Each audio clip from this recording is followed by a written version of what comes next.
Folks, Black Star Network is here. Oh, no punches! I'm real revolutionary right now. Support this man, Black Media. He makes sure that our stories are told.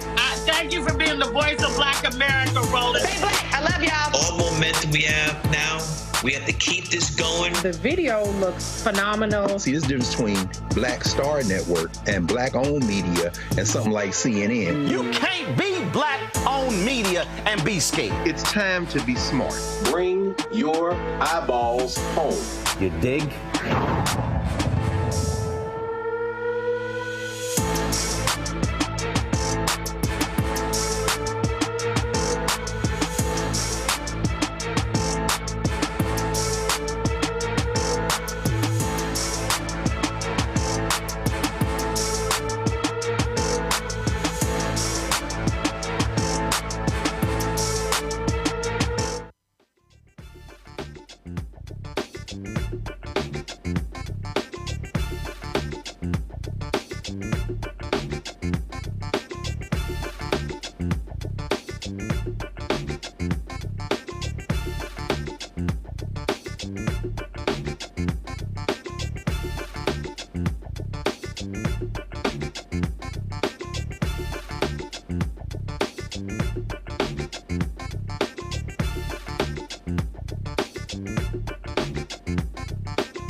May 22nd, 2024, coming up on Roland Martin Unfiltered, streaming live on the Black Star Network. House Republicans, I told y'all they are not pro-life. They're calling for drastic cuts, tens of billions of dollars to subsidies for people who need food. We'll talk with Vice President for Food Assistance from the Center on Budget and Policy Priorities about these proposed cuts. We're just 1 week away from the 103rd anniversary of the Tulsa Race Massacre. Justice for Greenwood, Damario Solomon-Simmons will be here to talk about a preview of that. Also, the Democratic-led Senate confirmed President Biden's 200th federal judge today. We'll talk about the importance of these appointments and how they shape the courts for years to come. In our Tech Talk segment, Fed-based founder Isaac Hayes III will talk about the benefits to raise equity crowdfunding. Also, the Crockett Chronicles will be joined by Texas Congresswoman Jasmine Crockett. Let's just say she's been getting a little attention today. And we'll talk about today's Oversight Committee hearing. And, ooh, Lord, did she jack up Marjorie Taylor Greene. And the bleached, blonde, bad-built, butch body comment has taken over the internet. It's time to bring the funk. I'm Roland Martin Unfiltered on the Black Star Network. Let's go. He's got whatever the miss, he's on it. Whatever it is, he's got the scoop, the fact, the find. And when it breaks, he's right on time and it's rolling. Best believe he's knowing. Putting it down from sports to news to politics. With entertainment just for kicks, he's rolling. It's on go, roll, roll, y'all. It's Roland Martin, yeah. Rolling with Roland now. He's funk, he's fresh, he's real, the best, you know he's Roland Martin now.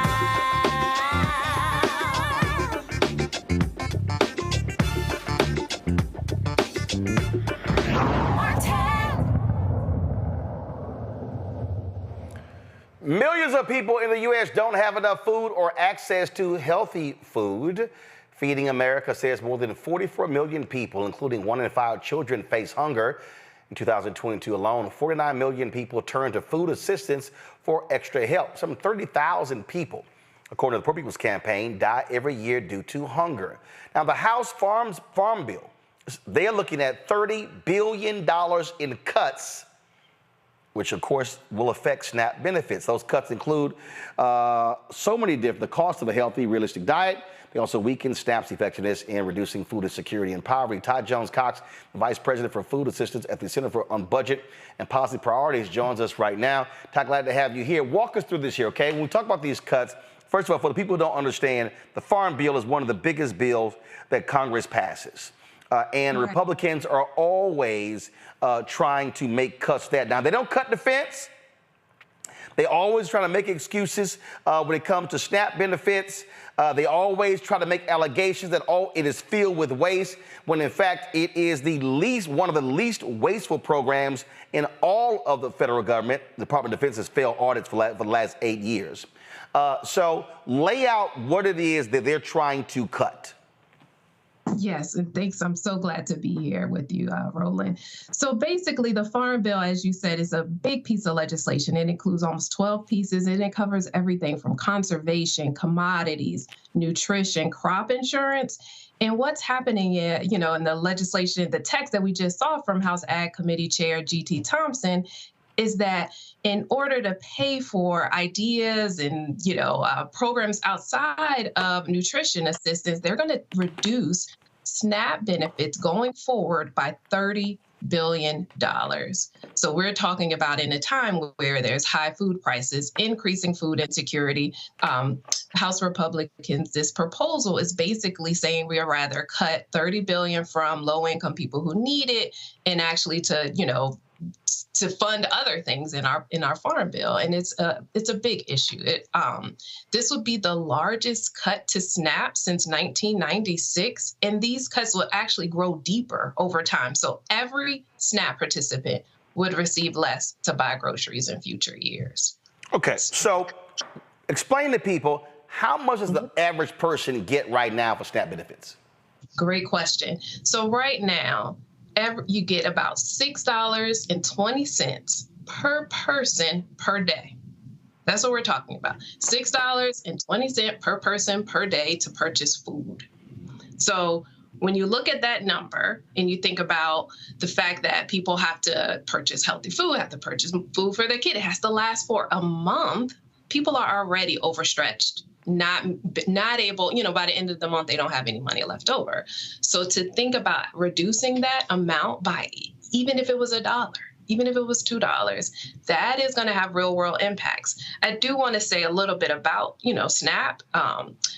We've seen from research, it actually reduces food insecurity. It has a huge impact on reducing food insecurity, increasing health outcomes for seniors, for children. It actually serves as a work support, because for when people are out of work or their hours are reduced, if they're on SNAP and they're able to eat, then they're able to continue to work. So SNAP is like our most critical and our most important anti-hunger program that we see has real world results, and it actually reduces racial disparities and inequality and food insecurity.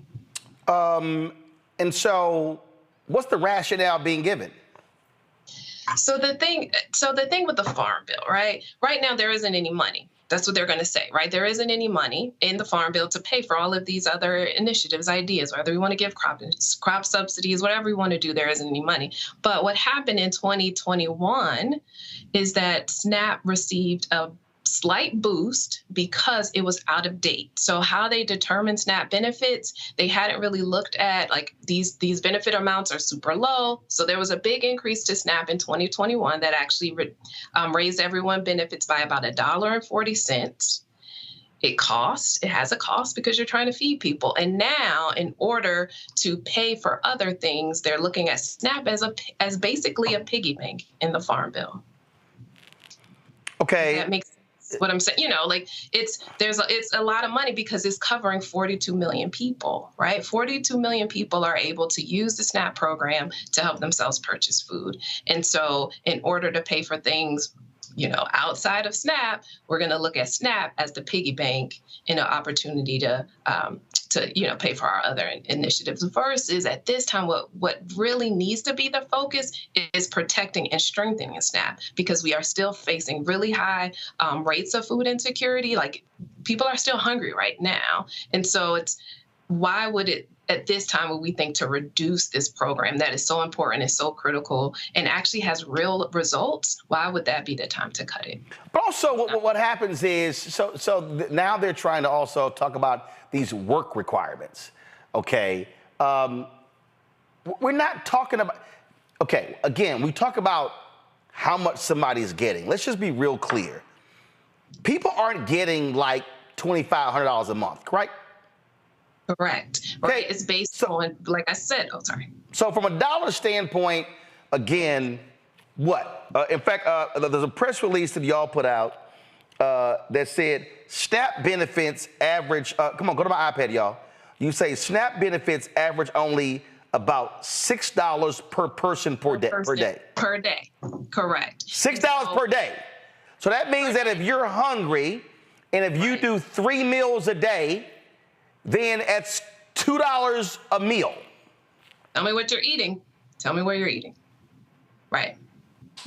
And so that's the people so like you said, so the work requirements, to talk about that really quickly, because there is a lot of misinformation around the requirement. First of all, SNAP is an anti-hunger program. The goal of it is really to provide food assistance for people in need. The bulk of the people on SNAP are children. So we're not expecting children to work. The second largest proportion is seniors and individuals with disabilities. And then when we look at the last slice of people who are on SNAP, it is individuals that are of working age. And the majority of SNAP participants actually work. There's so much evidence showing that. And those who do work, the reason they're still able to get SNAP is because their wages just aren't high enough. And at the end of the day, they don't have enough money to make ends meet. Separately, SNAP is a program that is supposed to be there for when people are out of work or their earnings are reduced. And a lot of people who are on SNAP are in jobs where your hours and wages and everything changes. And so that, most people on SNAP who can work actually do work.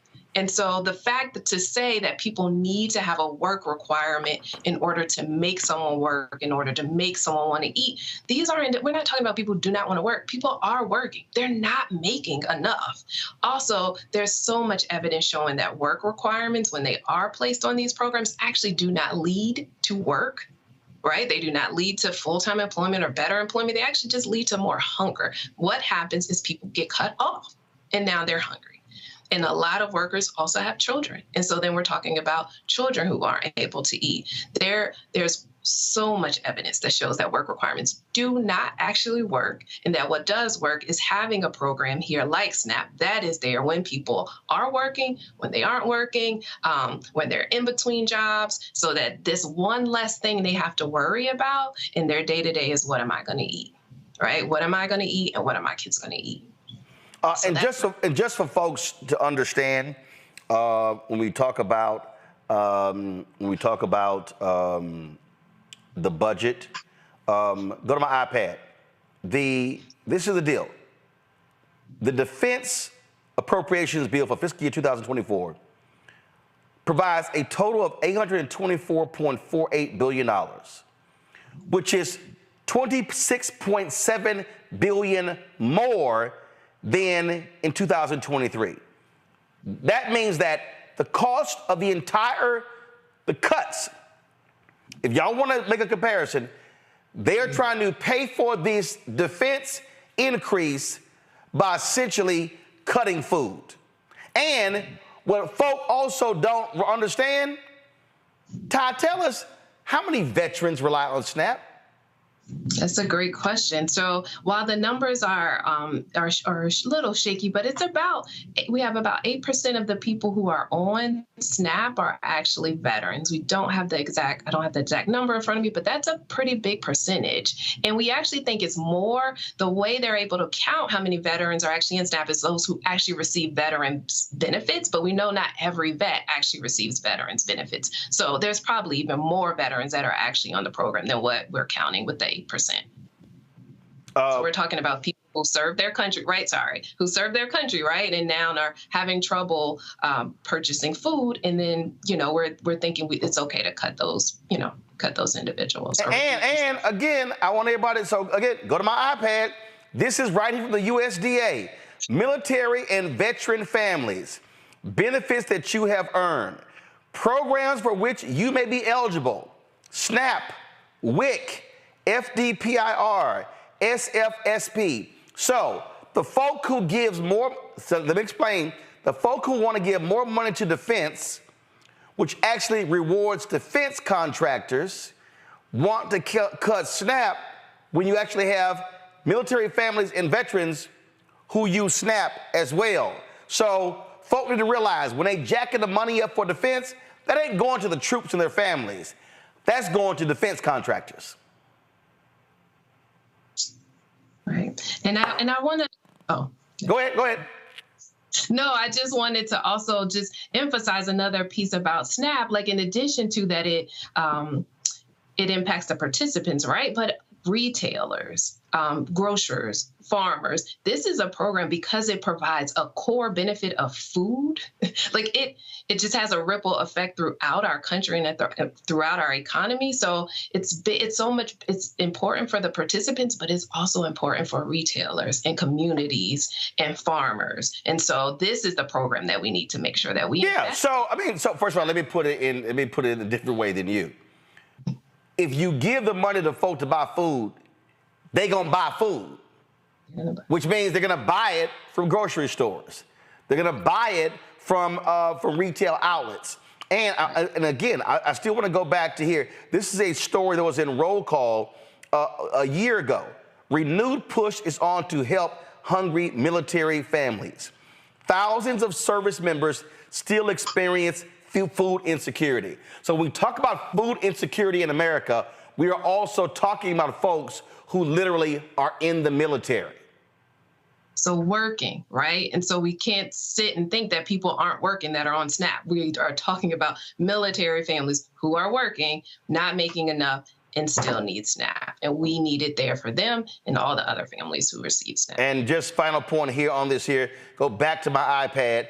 Based on the latest Defense Department survey of U.S. troops, some 286,800 in the active duty force, or nearly 1 in 4 military service members, experience food insecurity. 120,000 are faced with very low food security, meaning they periodically eat less, miss meals, or lose weight. The survey indicated the figures do not count the spouses of children of those troops, nor do the numbers include reservists and their families. So the bottom line is this here. They are also impacted by this. But again, the folks who say they love the military, they don't love them in this way right here. Ty, we appreciate it. Thanks a lot. Thank you so much for having me. All right, folks, got to go to a quick break. We'll be right back. Roland Martin Unfiltered on the Black Star Network. All right, thank you. I wanted the people of Baltimore to hear it from me. I have done nothing wrong. But I see that what you are trying to do is destroy this black woman for doing her job. I've heard your calls for no justice, no peace. However, your peace is sincerely needed as I work to deliver justice on behalf of Freddie Gray. Maryland was a force to be reckoned with. I was assuming this was all because of Freddie Gray, but it actually is much deeper than that. Baltimore's top prosecutor, a woman named Marilyn Mosby, was indicted yesterday in the Eastern District of Maryland for perjury. Couldn't help but think about Donald Trump. This is what you got to deal with when you are a black woman fighting for just causes in America. Yeah, but just taking on the police, period. She's stepping on their toes. They want to cross her out of the system so she can't stand up for the preacher. Reached in the pool and grabbed me and pulled me out. Imagine if this were you. You would want people to stand in your corner. I lost my car. I lost my job. I lost my marriage. And I almost lost my mind for a little while. It's just so much right now, Lord, and I'm just saying, why are you putting all of this on me? I'm about to break. Next on A Balanced Life with me, Dr. Jackie, summertime when the living is easy, or is it? Summer vacations, class reunions, kids in summer camp, all fun, but stressful. You need to get into a summer mindset and have a plan. Oh yes, our panel gives us their favorite summer planning hacks. On the next A Balanced Life with Dr. Jackie here at Black Star Network. Coming soon to the Black Star Network. It was my junior year at Georgetown, and Spike calls me and he says, Malcolm, what are you doing next year? So, graduating, you know? He said, take a year off, work on Malcolm X. I said, okay.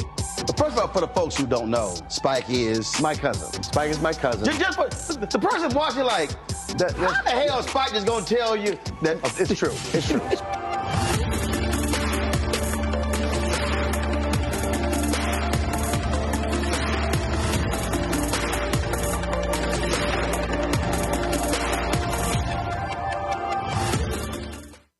What's up? It's Sammy Roman. Hey, it's John Murray, the executive producer of the new Sherry Shepherd Talk Show. It's me, Sherry Shepherd, and you know what you're watching, Roland Martin Unfiltered.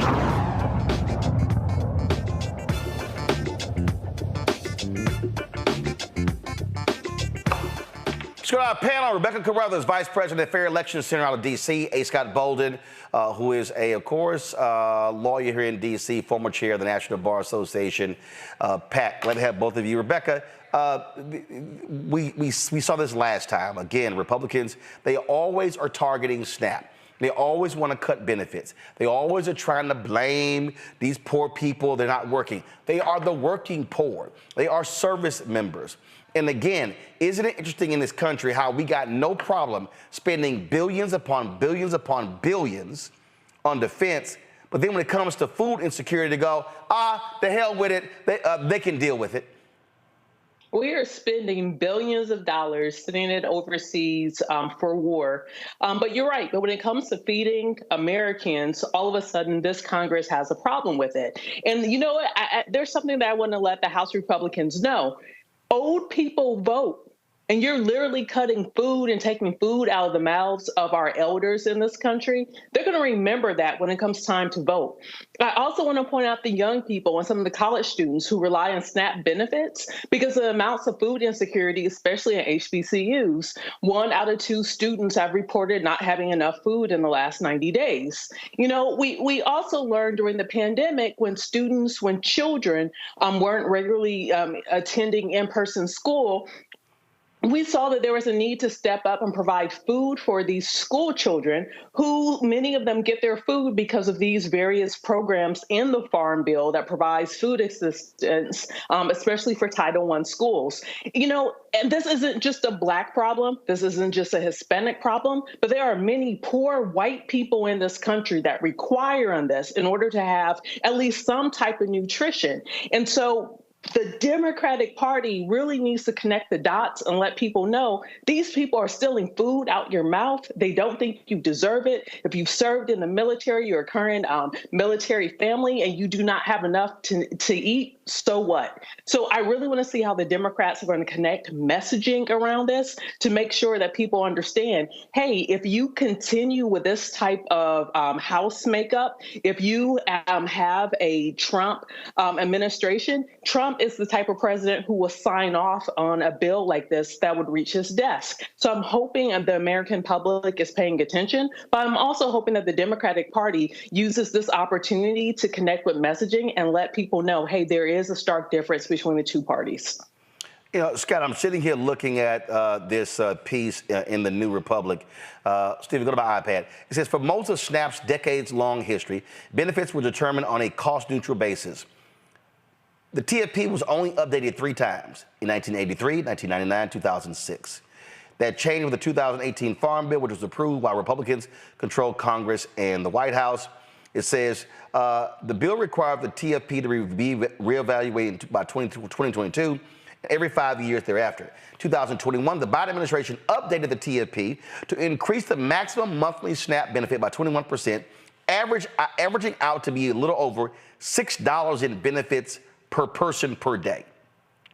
This development outraged Republicans who argued that the U.S. Department of Agriculture violated congressional review and resulted in the first ever $1 trillion farm bill. Now, here's what's so crazy. The SNAP benefits, Scott, are not $1 billion. It's the total farm bill. Here's what the Republicans never want to talk about with the farm bill.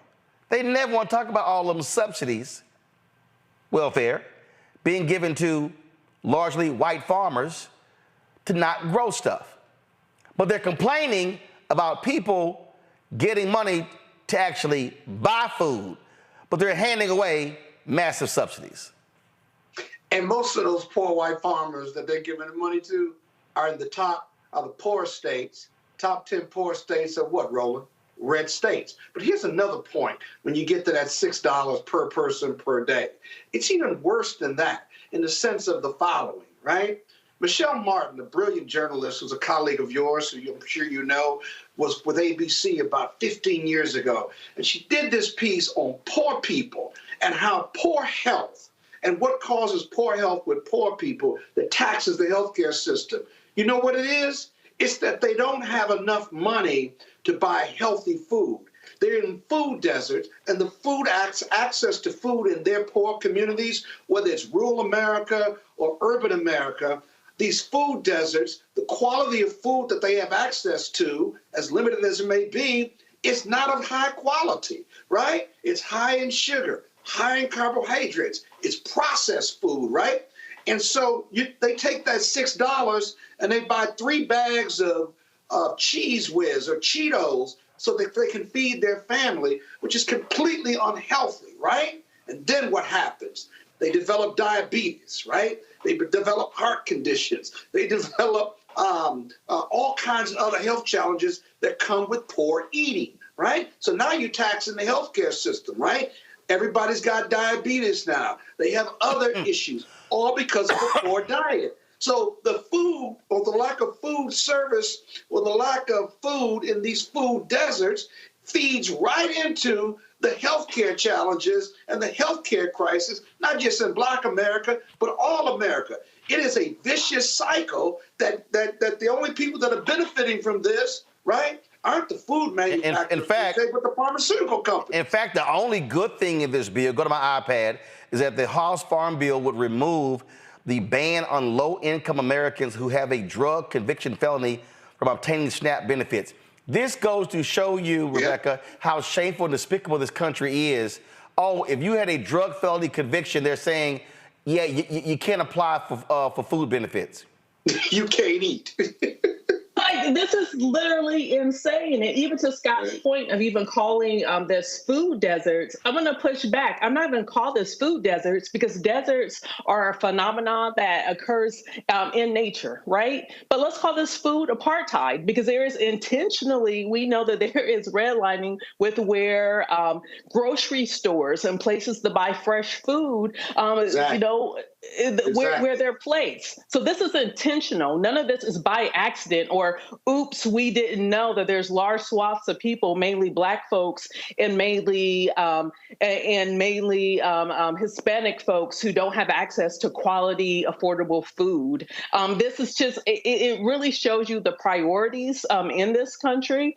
And, you know, it's even as we're talking about the subsidies, and when, like, I'm from the state of Nebraska, there are many farms that receive subsidies there, and these people are multi-millionaires. These aren't people who are literally requiring on this subsidy for their next meal, or that they're going undernourished or malnourished because they don't have proper resources. Instead, these are very wealthy, even the family, most of your family farms now are large super corporations. It's not just your mom and pop farm of the 1930s trying to survive the Dust Bowl. So just for the viewers to understand what's happening here, the priority is in this country is to serve the rich and not the everyday person. And what ends up happening is all of us are paying taxes, but only few at the top are benefiting from shared resources.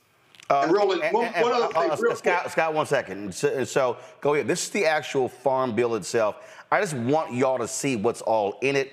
You see stuff dealing with acres, non-recourse marketing assistance loans, repayment rates for upland cotton, long grain rice, medium grain rice, sugar allotments, dairy. Then, of course, you have right there SNAP. Look, emergency assistance for honeybees, tree assistance program, assistance in the form of block grants. Then you have other areas, conservation. So really what they want to do is they want to cut $13 billion regarding climate change from this bill as well. As you see, environmental quality incentives programs, conservation stewardship programs, and other programs as well. And then, of course, funding and administration. You've got different programs there, agricultural conservation easement programs. So this bill covers a 5-year period. And so people just need to understand when we talk about the farm bill, it's a whole lot. In fact, the USDA, folks don't realize here, actually has one of the largest banks in the country because they fund projects in places that traditional banks do not. Go ahead, Scott. You can go to upper northwest Washington, D.C. in the Palisades, find a Whole Foods and even a Safeway or a Giant and look at the food offerings. 10 times more healthy food offerings. You go to Southeast Washington, go to any one of those supermarkets, and I promise you, you have a higher collection or selection rather of saturated foods, foods at high fat, high carbs, and no food education program available in Southeast Washington, right? Poor people can't even get educated on healthy eating because their choices, even when they do have a grocery store there, aren't offering them choices. You can't tell me that's because they're poor and Black versus upper Northwest or the Palisades. Well, first of all, that's just dealing with food deserts. At the end of the day, they don't even care. They just simply want to cut all benefits whatsoever. And so we'll see what happens with the ballot there. Remember, if it gets the Republicans in the House, it still has to go over to the Senate, where Democrats could potentially block it as well. Gotta take a break. We come back. We're going to talk about the 103rd commemoration of the Tulsa Race Massacre. Also, we'll be joined by Congresswoman Jasmine Crockett on today's show. Boy, she's got folks talking with her going after Marjorie Taylor Greene. Plus, we'll talk about equity crowdfunding and benefits. In addition to that, we also will deal with the 200th federal judge confirmed under President Biden. And he's appointed the most black federal judges of any president in American history, including President Barack Obama. Folks, support the Black Star Network by joining our Bring the Funk fan club. Send your check and money order. P.O. Box 57196, Washington, D.C., 20037-0196. Cash App, $RM Unfiltered. PayPal, R Martin Unfiltered. Venmo is RM Unfiltered. Zelle, Roland at RolandSMartin.com. Roland at RolandMartinUnfiltered.com. Download the Black Star Network app, Apple phone, Android phone, Apple TV, Android TV, Roku, Amazon Fire TV, Xbox One, Samsung Smart TV. Back in a moment. First, President Barack Obama's road to the White House. We got about 500 copies of the book available. And so this actually is all of the coverage of the 2008 election. But the other thing is this here. I talked to folks like Malik Yoba, Hill Harper, Erica Alexander, Kevin Lau, Spike Lee, Tatiana Ali. There's a lot of behind-the-scenes stuff in here as well, where I talked about some of the stuff that went down at CNN. Also, when you go through here, a lot of the photos that you see in here, photos that I actually shot, photos that were my time at CNN. And so what I decided to do, because one, I published the book and I own it myself, is that so I said, you know what, I'm going to slash the price to $10. I'm not reprinting the book. So once we are sold out of these 500, that's it. They're gone. So you can go to RolandSMartin.com/the-first to get a copy of this book. Everybody who orders this book through the website, not on Amazon, only through RolandSMartin.com. I will personally autograph and mail you a copy of this book. It's all of the covers, the actual interviews that I did with him. And just to show you, of course, when it came out, there's actually even in here the interviews that I did with him and Michelle Obama, which won TV One Cable Network's its first 2 NAACP Image Awards. And so all of that for $10, go to RolandSMartin.com the first and order your copy today. Next on Get Wealthy with me, Deborah Owens, America's Wealth Coach, women of color are starting 90% of the businesses in this country. That's the good news. The bad news, as a rule, we're not making nearly as much as everyone else. But joining us on the next Get Wealthy episode is Betty Hines. She's a business strategist, and she's showing women how to elevate other women. I don't like to say this openly, but we're getting better at it. Women struggle with collaborating with each other. And for that reason, one of the things that I demonstrate in the sessions that I have is that you can go further together if you collaborate. That's right here on Get Wealthy, only on Black Star Network.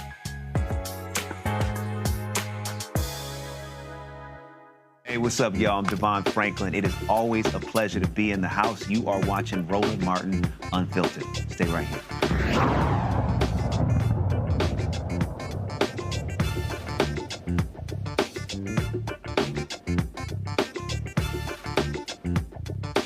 Between May 31st and June 1st, 1921, white supremacists in Tulsa, Oklahoma caused millions of dollars in damage, killed hundreds of black residents in what we know as the Tulsa Race Massacre. 2 folks are still survivors. Centenarians Mother Randall and Mother Fletcher continue to fight for justice. What's going to be taking place, of course, next week. In addition to the gala is also going to be a short documentary about Black Wall Street and the Tulsa Race Massacre premiering on the anniversary of the massacre. Damario Solomon-Simmons, founder of Justice for Greenwood, joins us right now. Damario, what's happening? So, what's going on, my dude? What's this doc? Hey, Mini Doc, we got a national partnership with Lush Cosmetics throughout the nation. And to kick this off on May 31st, the 103rd anniversary of the massacre, we're having a mini documentary about the work that we're doing to secure justice and reparations, not just for our 2 lovely young ladies who are 110 and 109, but the entire Greenwood community. So, and where's it airing? It is airing in Tulsa, Oklahoma at the Circle Cinema. And right, so it's going to be airing there, but it's airing on... Yes, on June 1st, we'll be airing it. You can go to greenwoodisstillburning.com, greenwoodisstillburning.com, and we're going to air it, premiere nationwide on our website. Now, you're also still waiting to hear from the Oklahoma Supreme Court, correct? Yeah, absolutely. As you know, on April 2nd, we gave our actual oral argument in front of the Oklahoma Supreme Court.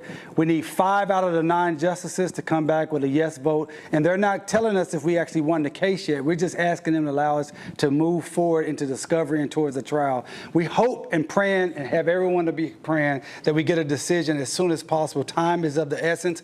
We do know that the Oklahoma Supreme Court takes a recess at the end of June all the way to September. So hopefully, fingers crossed and praying every day that we get a decision before June 30th. So, walk through the events that will be taking place next week. So my sister, Dr. Tiffany Crutcher, the Terrence Crutcher Foundation, it's her 4th annual Legacy Fest. And so on May 31st and June 1st, which is the 103rd anniversary of the massacre, we have a multitude of events happening. You already talked about our mini doc that we're doing that night on May 31st. She also has other events with book readings and other things to empower the community. And then we're going to have a commemoration concert with Brother Anthony Hamilton. And I heard that we have this fantastic, unbelievable host, June 1st. Gotcha. So everything 2024. All happening on May 31st and June 1st. Got it. Because those are the 2 days of the massacre. The massacre, a lot of people don't understand, lasted over 2 days. It took them about 12 hours to break the defenses of the black men that was protecting Greenwood. Once they were able to break through the defenses, then they were able to pour into Greenwood. And you know, at one time, Roland, according to the National Guard General, writing in his after action report, he said that when he got on the scene, there were 20 to 25,000 whites tearing up everything in Tulsa and Greenwood. And they did it over a 2-day period. Mm-hmm. And I heard that we got this amazing host for June 1st to host the Anthony Hamilton concert. Who's that? Some guy who plays a little club named Roland Martin that plays a little club called Alpha. Well, first off, for all the people who didn't remind them, we did start off as a study club, and you never have associated Omegas with study. Hey, you know what? It's your show, man. I was just going to do it. But that's also a fact. So just let you know that. So well, I think the founder of Black History Month, Dr. Carter G. Woodson, was considered a scholar. That's just one. You had to follow those who study.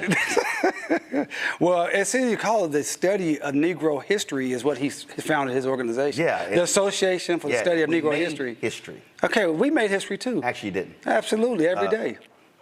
Yeah, okay. Like I said, I had to come on here to validate every once in a while. Y'all, the audience, they've been missing me. No, I come on here and I validate to make sure everything's good. Everybody knows this is an absolute lie.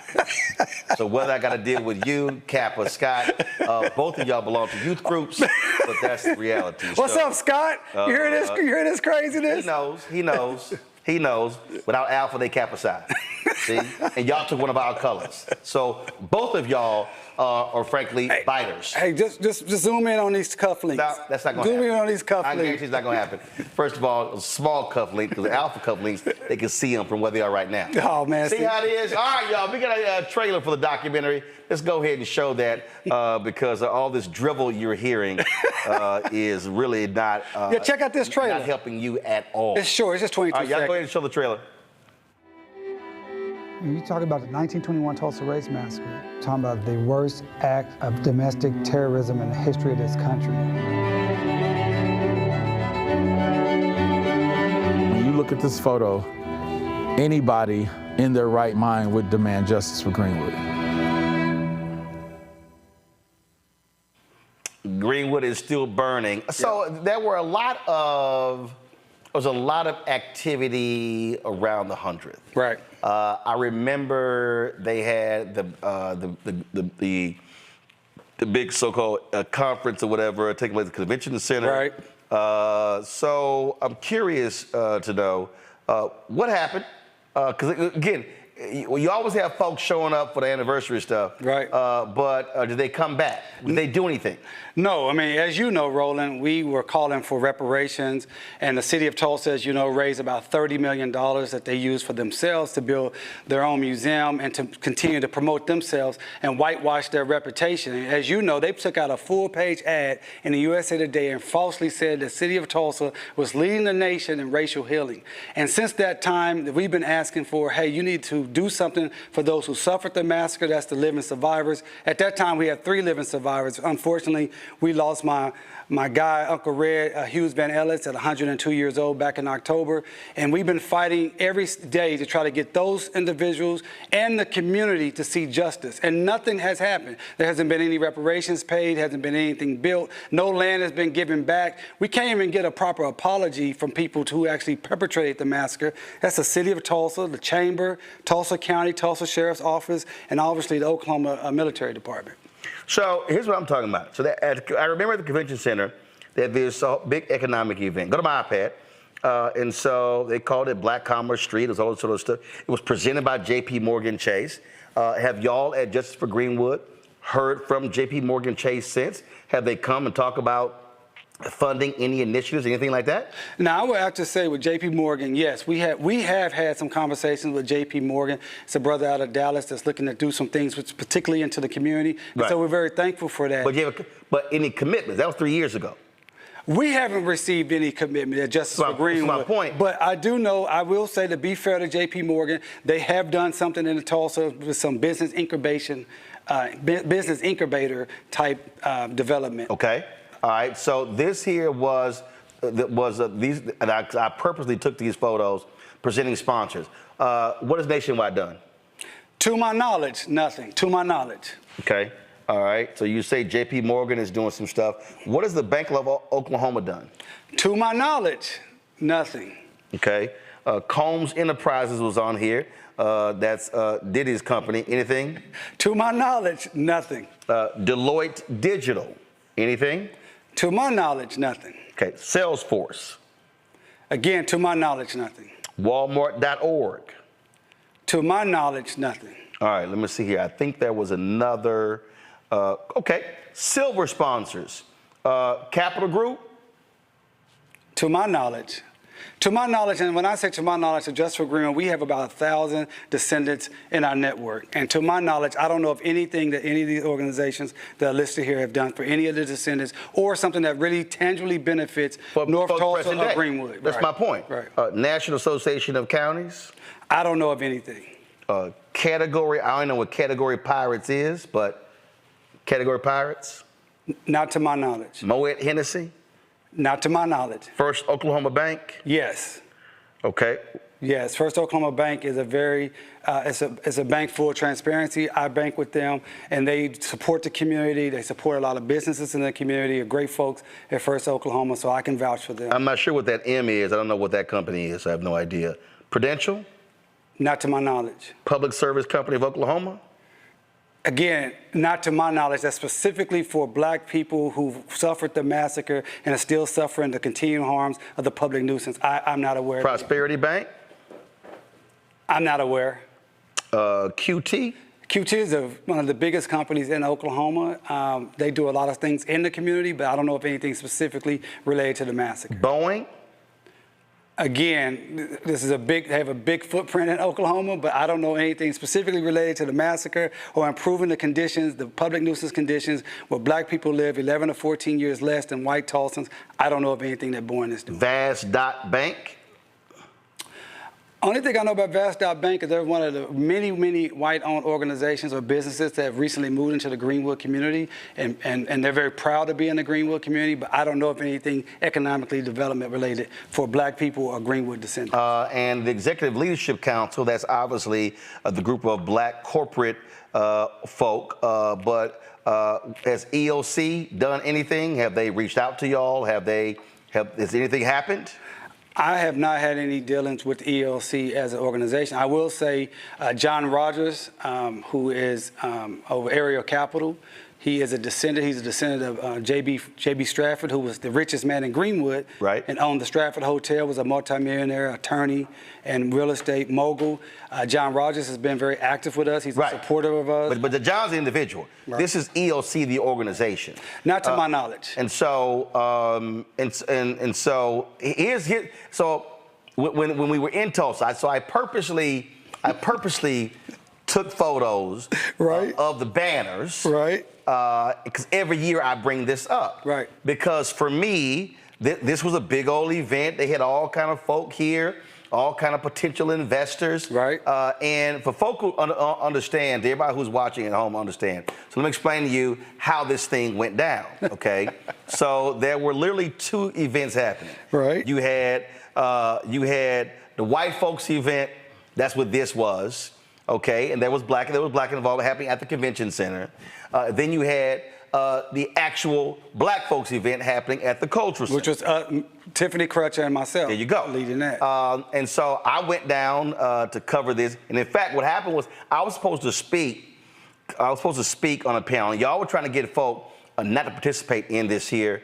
I wanted to purposely participate because I wanted to actually ask every company represented what were they actually doing. Right. But Biden was actually speaking, and the Secret Service was closing the road off. You had to be in the zone by a certain time.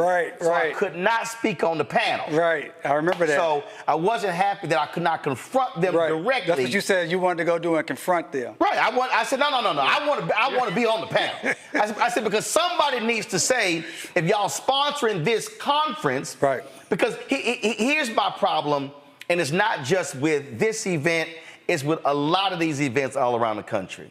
Folks sponsor events. They sponsor summits. They sponsor these things. And pennies on a dollar. And and the organizing entity, they get those dollars to put on the event. Folk then able to get selfies, photos, run press releases, put it on social media, make themselves look good. But then what are you actually building in the community?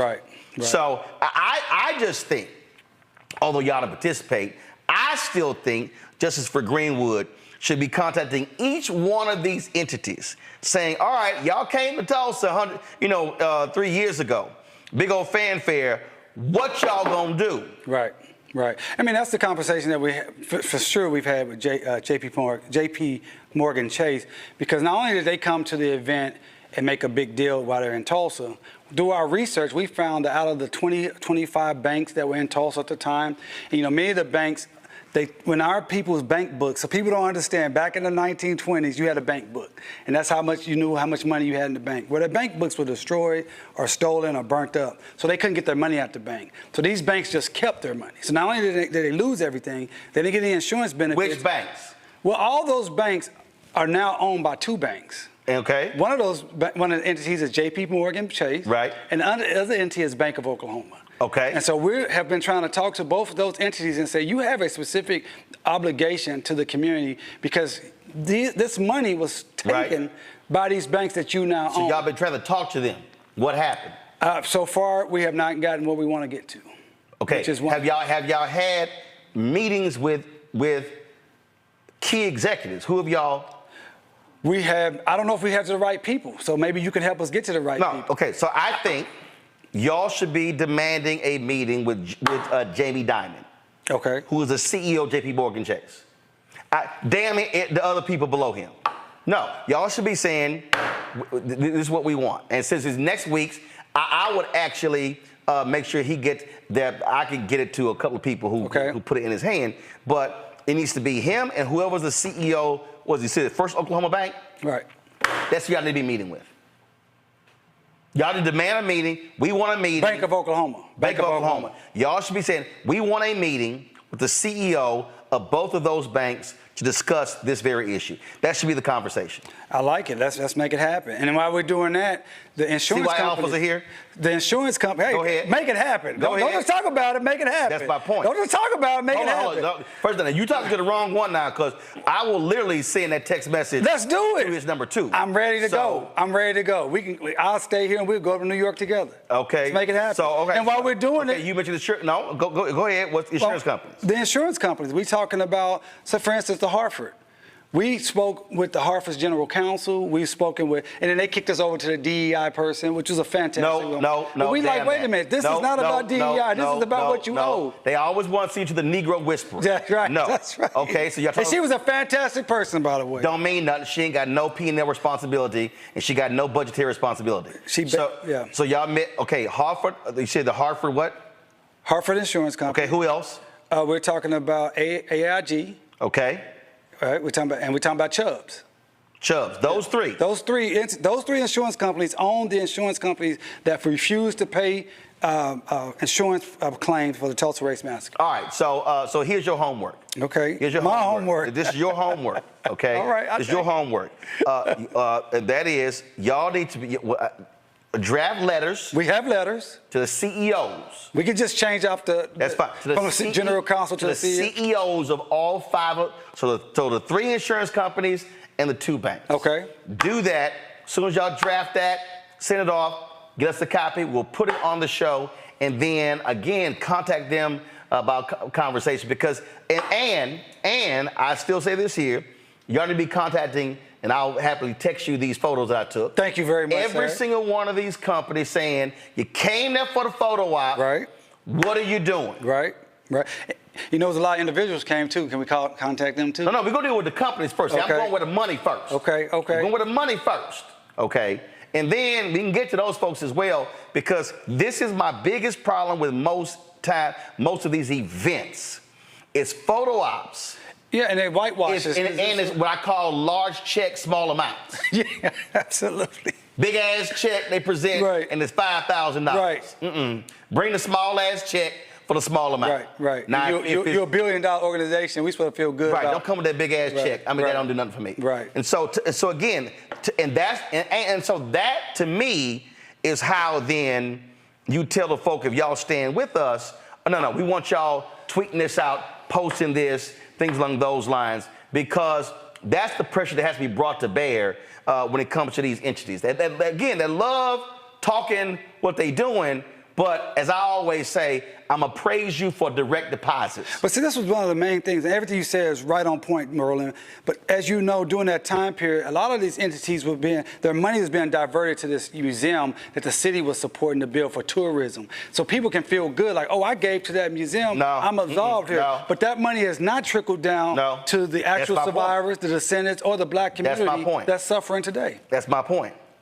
And then when you do that and say, we're going to put a number on this. I mean, because that's what I'm talking about. Right. That's what I'm talking about because I'm just tired of there being gatherings that are photo op opportunities and we getting played and pimped. Right. And it's not real economic development taking place. None at all. It looks no different from the time you were there. I mean, you came to Tulsa 10-something years ago. It's no different in North Tulsa. In fact, it's worse. Like, for instance, every single one of these companies should be advertising with Black Wall Street Times. See, so what I'm talking about isn't just, I'm not interested in community grants. Right. I'm talking about business. I'm talking about contracts. Right. Business. Businesses. Right. And that is every single one of those companies, they've got transportation companies, catering companies, audiovisual companies, they got PR companies, they got professional services for law firms, they got professional services for accounting firms. So the question is, all right, what black law firms are you? See, so those are annual dollars. Right. That's what I'm talking about. Right. I mean, this is why your show is so important and what the work you're doing. I mean, you're the only person in the nation that's doing this on a national daily service. And I hope everybody understands why we have to support you so much, because you're talking about things that actually matter beyond some headlines, beyond some gossip, beyond some pop culture. You're talking about business, contracts, annual money that we can actually build our communities up. And it's very, very important. And you're absolutely right. Everybody came in and they wanted to leverage the Black Wall Street story. And that's another thing. They kind of co-opted the whole Greenwood story because they wanted to make it all about capitalism and pull yourself up by the bootstraps. That is not what created Greenwood. That's not what created the greatness of the black community called Greenwood. It was cooperative economics. It was land ownership. It was a decision, a freedom mind state to say, we want to create for ourselves and recirculate the dollars amongst ourselves. Now, of course, there was segregation, but segregation is not the reason for Greenwood. Right. Segregation, they said, okay, we see what you're doing. We'll be good over here. Right. Well, here's the deal. So, yeah, I'll be there next Saturday. That's right. But let's get these letters. Let's get it to them. Then we're going to follow up, pushing them and putting that pressure on them as well and say, no, damn that. Damn a meeting with the no. Jamie Dimon and his leadership team. And then we're going to sit here. Matter of fact, let me just look right now here because, I don't play this. J.P. Morgan Board of Directors. Who's on the board? Who's black on the board? Go to my iPad. I think Melanie Hobbs is on the board, isn't she? Okay, our leadership right here. Let's see here. This is the board of directors. Alicia Bowler Davis. Oh, boom! Melanie Hobson is on the board of J.P. Morgan. This is the operating committee. Here we go. Got it. All right, not a problem. So here's the whole deal. You get me your Jamie Dimon letter. I will send it to Melanie Hobson. I will text it to her directly. Done. And we're going to come back and we're going to talk about it. That's how I roll. Let's do it. Let's do it. It's a done deal, and we're going to come back and report on it and see what happens from there. And then you said AIG? I said AIG. I said Chubb. I said Hartford. AIG board. I can even show you the letters that we got back from these entities. Oh, good. No, send me those too. Those would be interesting for you to talk about. Ed Dandridge, EVP, Chief Marketing Communications Officer. I think I know Ed. I think I met Ed before. But that's easy. Let me see here, because I think, I thought they have a board. Oh, AIG board directors. Here we go. James Cole's a brother. He's on their board. Diana Murphy. Okay, they got one brother.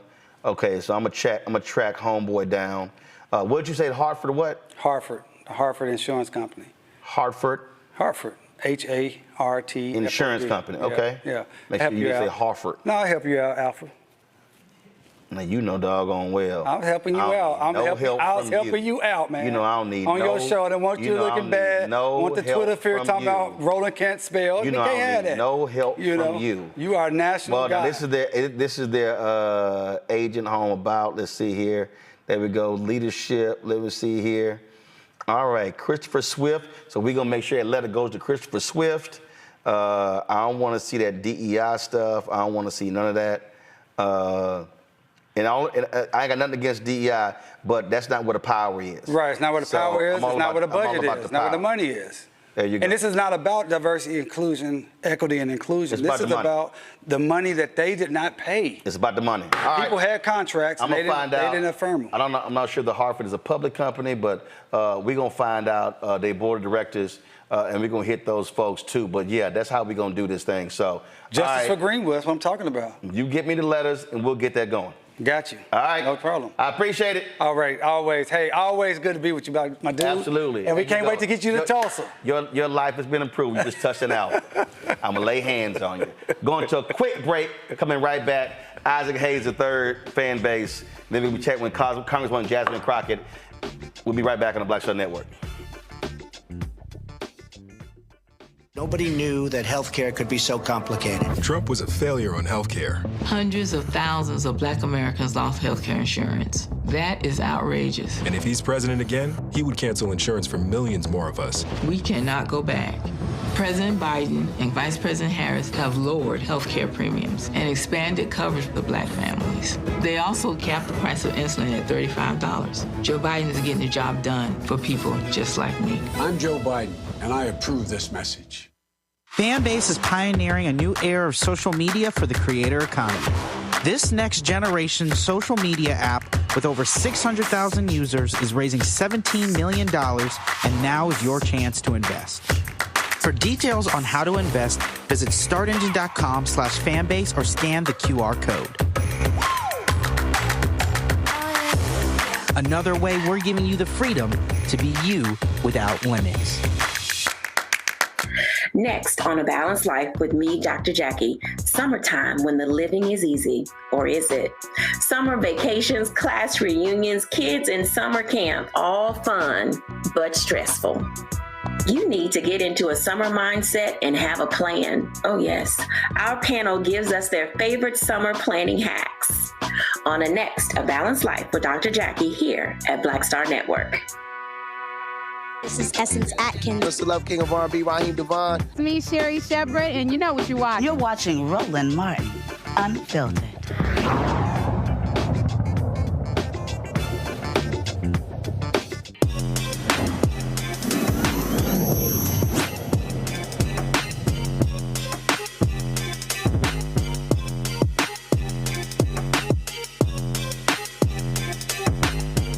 Massive changes have happened when it comes to raising money these days for companies. Crowdfunding is a huge way to do it. The rules have changed, which also make it a lot easier for Black entrepreneurs.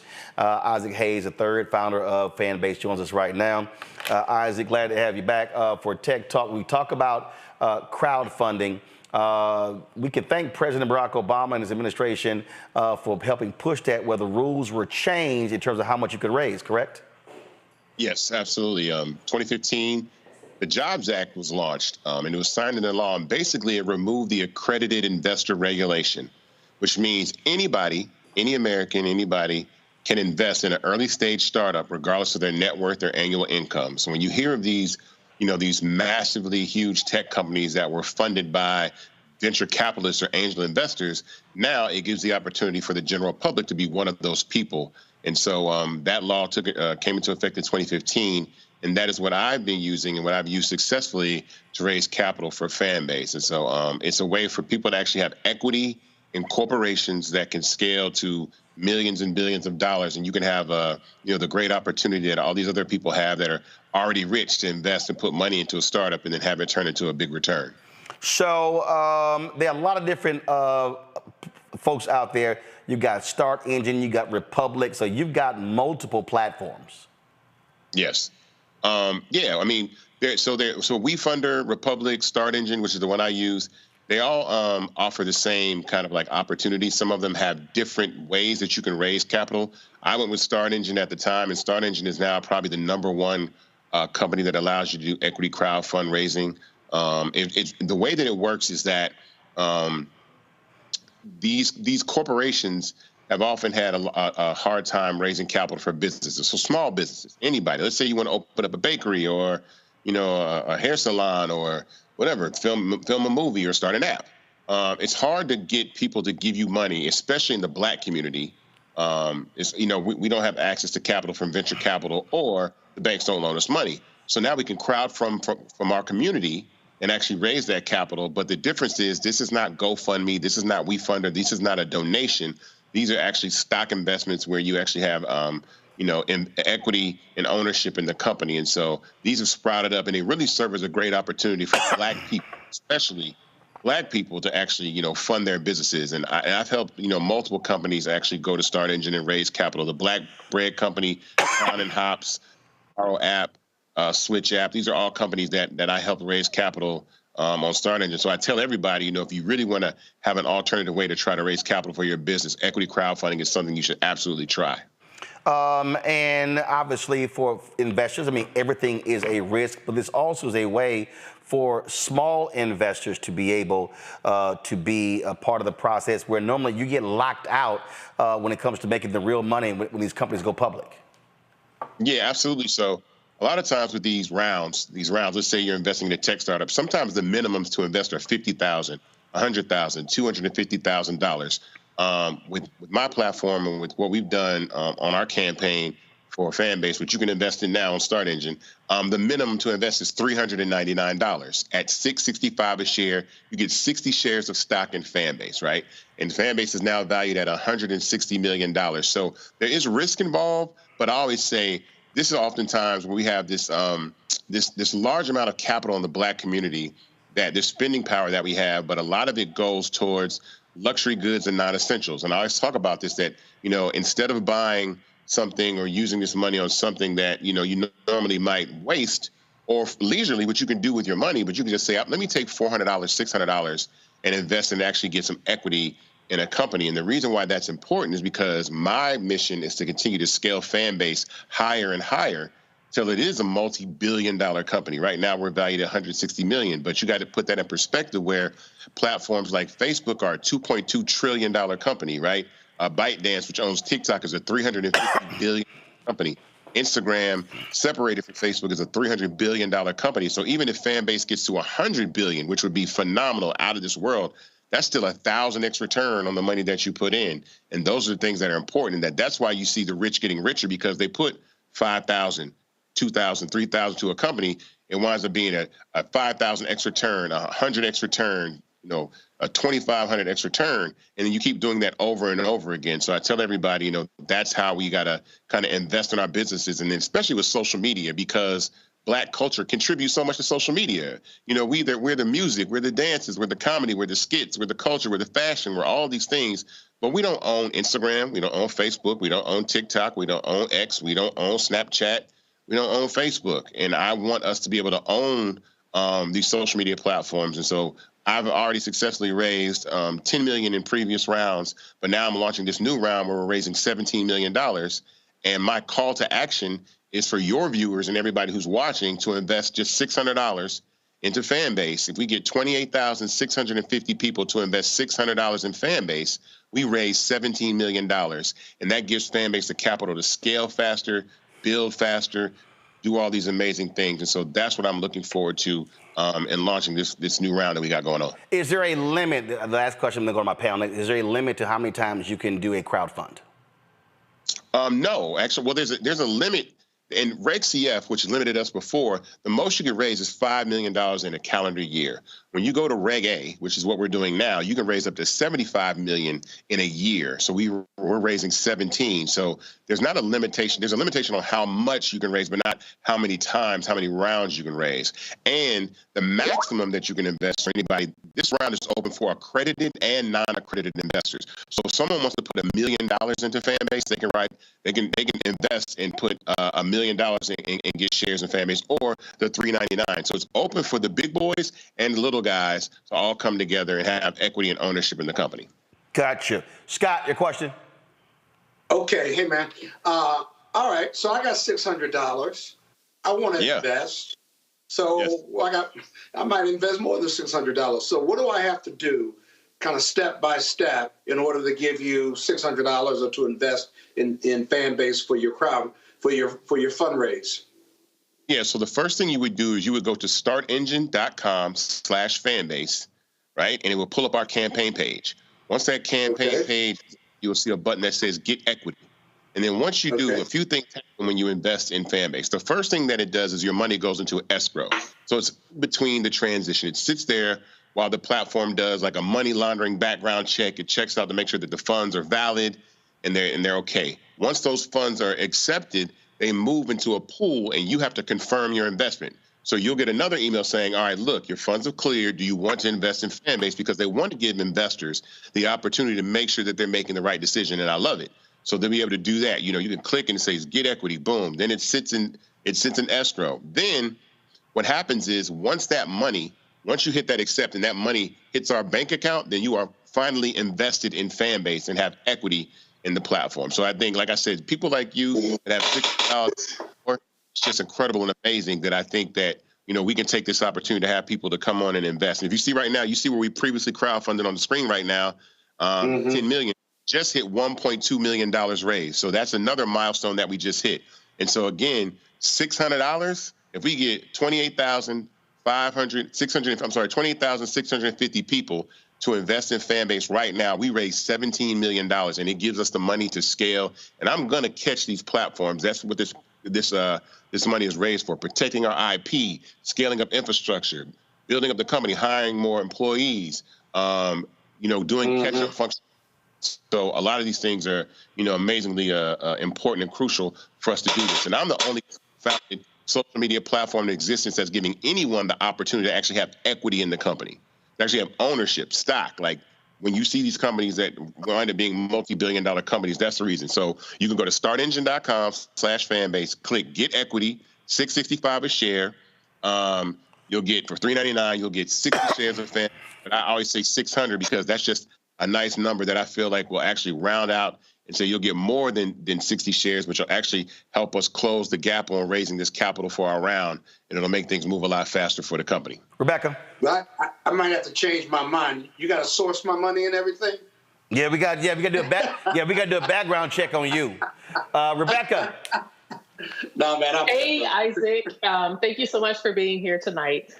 So tell us more about your experience with being a Black founder. The reason why I'm asking, I saw your post the other day where you were talking about that messaging app that was able to raise a couple $100 million. And it turns out that they had a bunch of fake user accounts. So tell us what it's been like actually trying to start this up as a Black founder, and then what it's been like with even talking to VCs and trying to raise money. Ooh, that's a good one. So, well, most importantly, I think angel rounds, which I had to do, and I just invested in myself. To be totally frank, I went out on a limb and took $200,000 of money that I did not have to spend to build an app to build Fanbase. And so I spent $200,000 building the very first version of Fanbase. And my reason for doing that is so that I would have to prove myself, so that I couldn't walk in there on a sheet of paper and just say, hey, I want to build an app, and somebody cut me a check for $20 million, like a lot of white founders do. Sometimes these founders get cut checks without even proving they can build anything. But I knew, as a Black founder, I knew that the odds would be against me. So I put my money where my mouth is and spent $200,000 to build the app. Once we did that, COVID hit and we really couldn't move. But one of the things that I noticed is that there's such an inequity that exists between the ability for Black people to raise capital from venture capitalists, or who are the primary people that fund these startups, and everybody else. I think in 2023, to be exact, I think less than 0.5% of all the venture dollars, the billions and billions of dollars that went to companies, less than 0.5% went to Black founders. That's how hard it is for Black people to raise money for venture capital. But then you have these guys that can have 95% fake users and raise $200 million from SoftBank, and it's just crazy. So it's an uphill battle for us. But the thing that I think is on our side, especially, and I speak specifically about social media, is that's something that I know that is really what we leverage. It's really what we make popular, what we make, trendy and actually valuable. And so I said, well, who better than to give equity to than the community of people that make Instagram cool, that make TikTok cool, that make Snapchat cool, that make, these platforms cool. So that is my goal, is to say, look, we need to have ownership in these companies, and we all ride together. And then when fan base exits eventually or gets acquired, we go do it again with another app or another business. And we keep repeating this because we need to turn our creations, we need to turn our innovations into acquisitions. Because if not, we are customers to our creations. And that's the thing that I say that's extremely important. We're customers to Instagram. We're customers to TikTok, right? But we should actually own these platforms. We should actually have equity in these platforms that we scale. So it's been challenging, but it's definitely down racial lines for sure. I'm here to do it. I'm gonna keep doing it.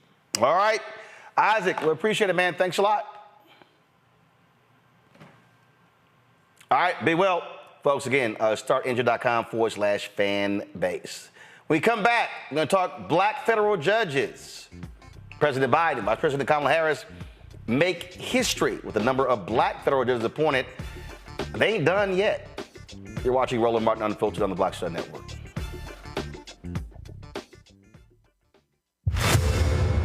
I wanted the people of Baltimore to hear it from me. I have done nothing wrong.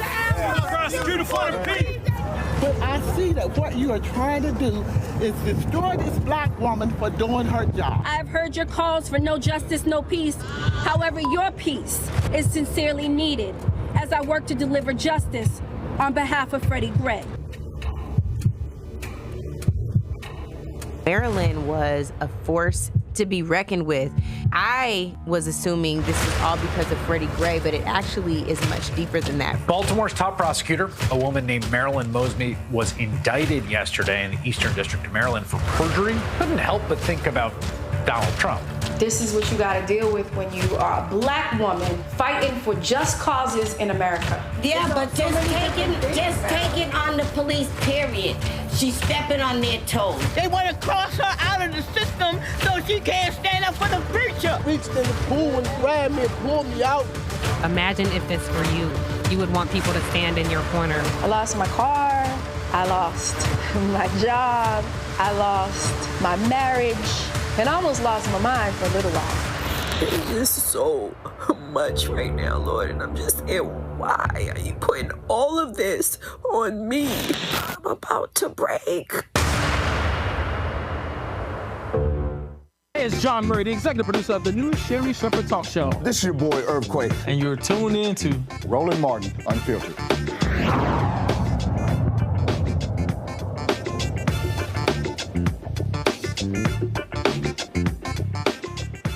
Folks, Senator Chuck Schumer today posted a tweet where he announced the 200th federal judge confirmed during the Biden administration. The White House also put out a press release with regards to the 200th federal judge. Folks, this is the release that was put out. Today, we reached another milestone in the effort to protect the freedoms and liberties of all Americans, the confirmation of the 200th federal judge since I took office. But it's not just those 200 judges, folks. We have a significant number of African Americans who are federal judges. Pull the number up. Y'all got that? Folks, the numbers are clear when you talk about the judges. This is the largest number of Black federal judges ever appointed in the first term of a president. Okay, let me repeat that because some folk think, oh, it's just Judge Ketanji Brown Jackson. No, it is the largest number ever of black federal judges appointed by a president in one term. Some of y'all are saying, really? Yes, really. Yes, even more black federal judges appointed and confirmed under President Biden, as well as Vice President Kamala Harris, than even President Barack Obama. 58 total black judges, 37 black women. Joining us right now is a former federal judge, retired federal judge, Vanessa Gilmore. Judge, glad to see you. So I'm always trying to explain to folk who, oh, Obama's our forever president.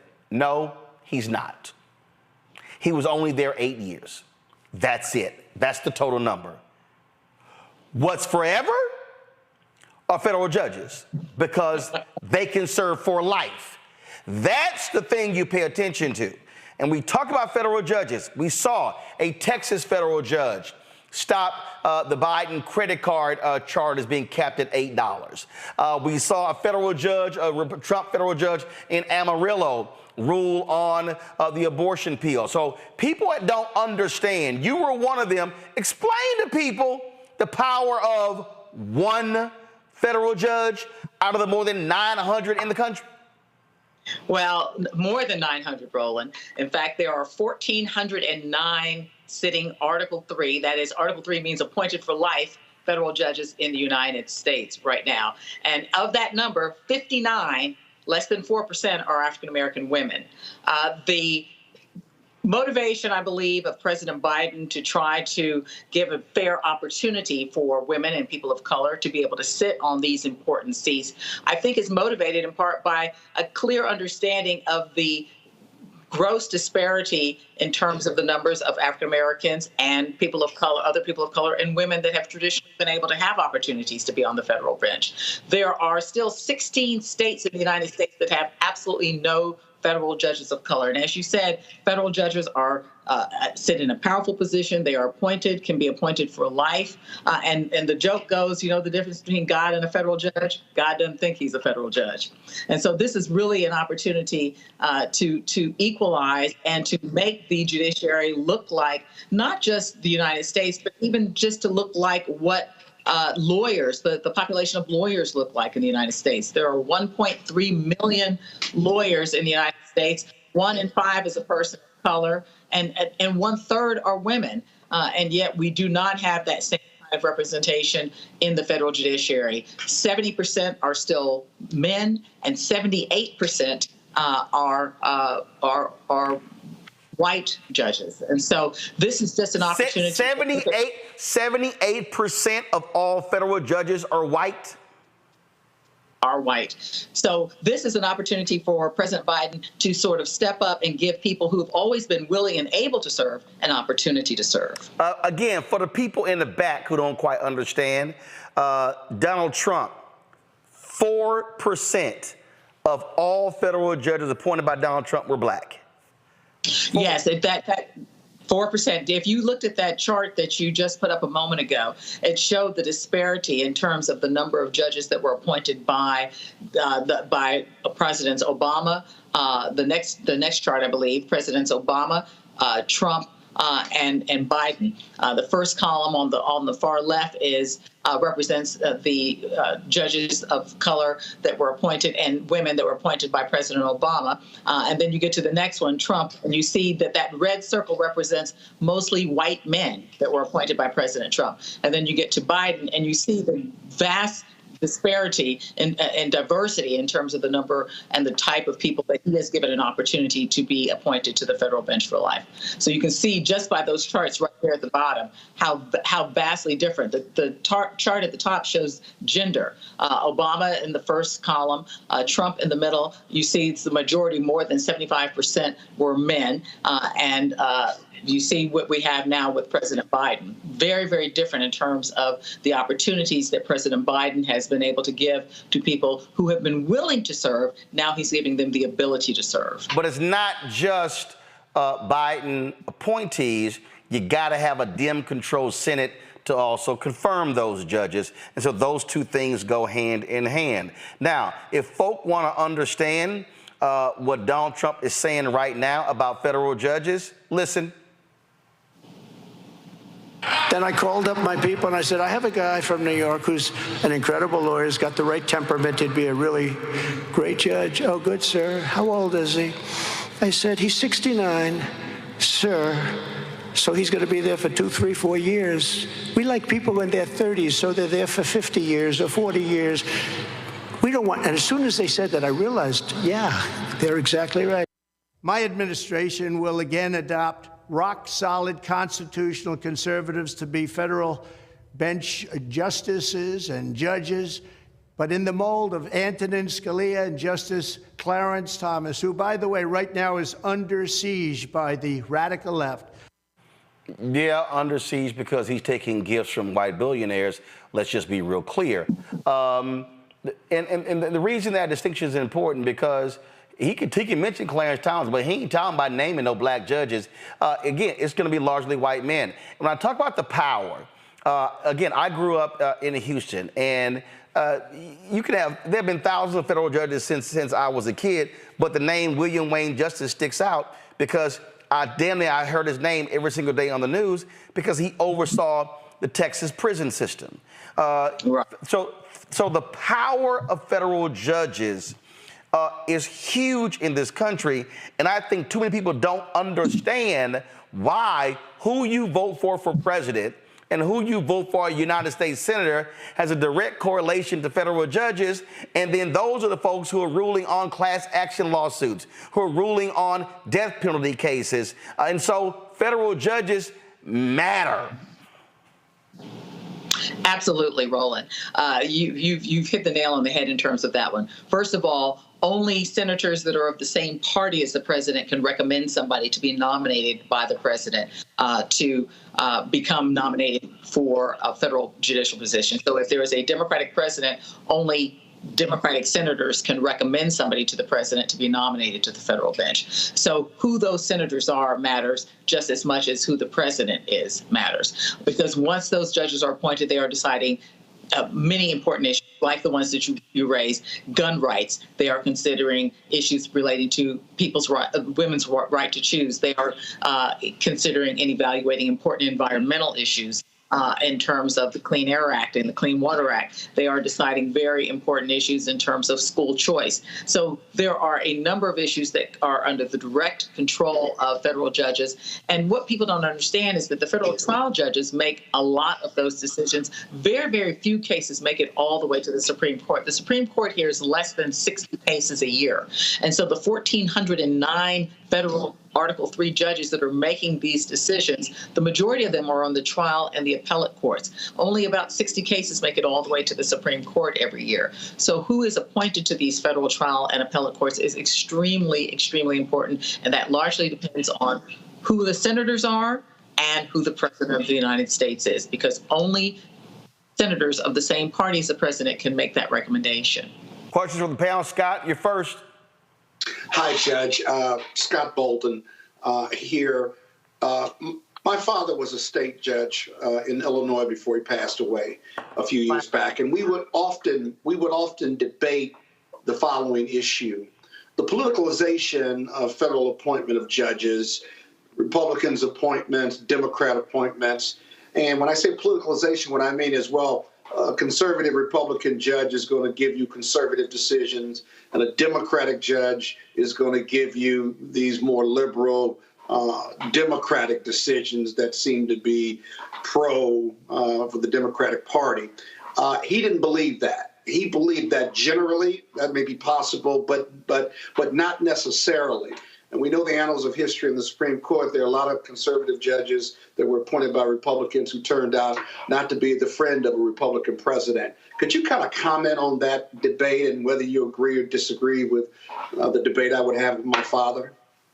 Okay. And see, you would bring your dad in here now. He's not here to defend himself. That's not fair. Right. I'm sorry. But let me say this.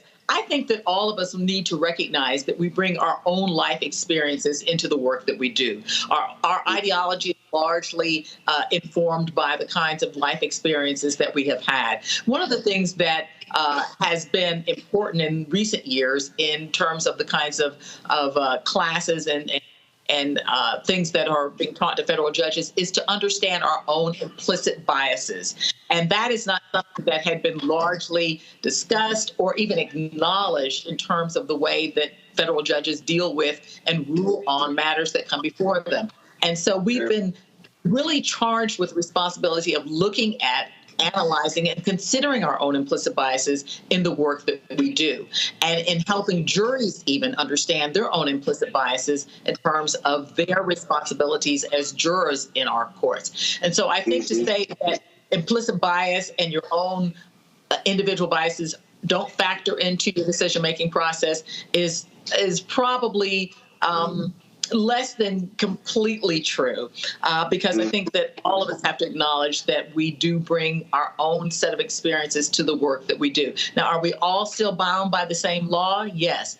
Do we have different interpretations of how that law should be applied? Yes. And that's where we have to check ourselves and look at our own biases from time to time. Rebecca? Hi, Judge. Rebecca Carruthers. When I was in law school, there was a student group on campus that was a pipeline for those who were conservative and wanted to be future judges. That pipeline was called the Federalist Society. How do we create a pipeline for Black law students who are interested in becoming judges? I think that, like you said, that's exactly right. The Federalist Society was that organization. But I think that the National Bar Association has done a lot towards helping shape young people who are interested in considering the judiciary as a career in the future. And I would encourage people to get involved in the National Bar Association and look at the things that they've done to create that same pipeline. Another organization that is critical that I'm involved in is called Just the Beginning. It is a pipeline organization that specifically targets students of color that are interested in the judiciary. It was founded by several judges in Chicago, Judge Ann Claire Williams and others,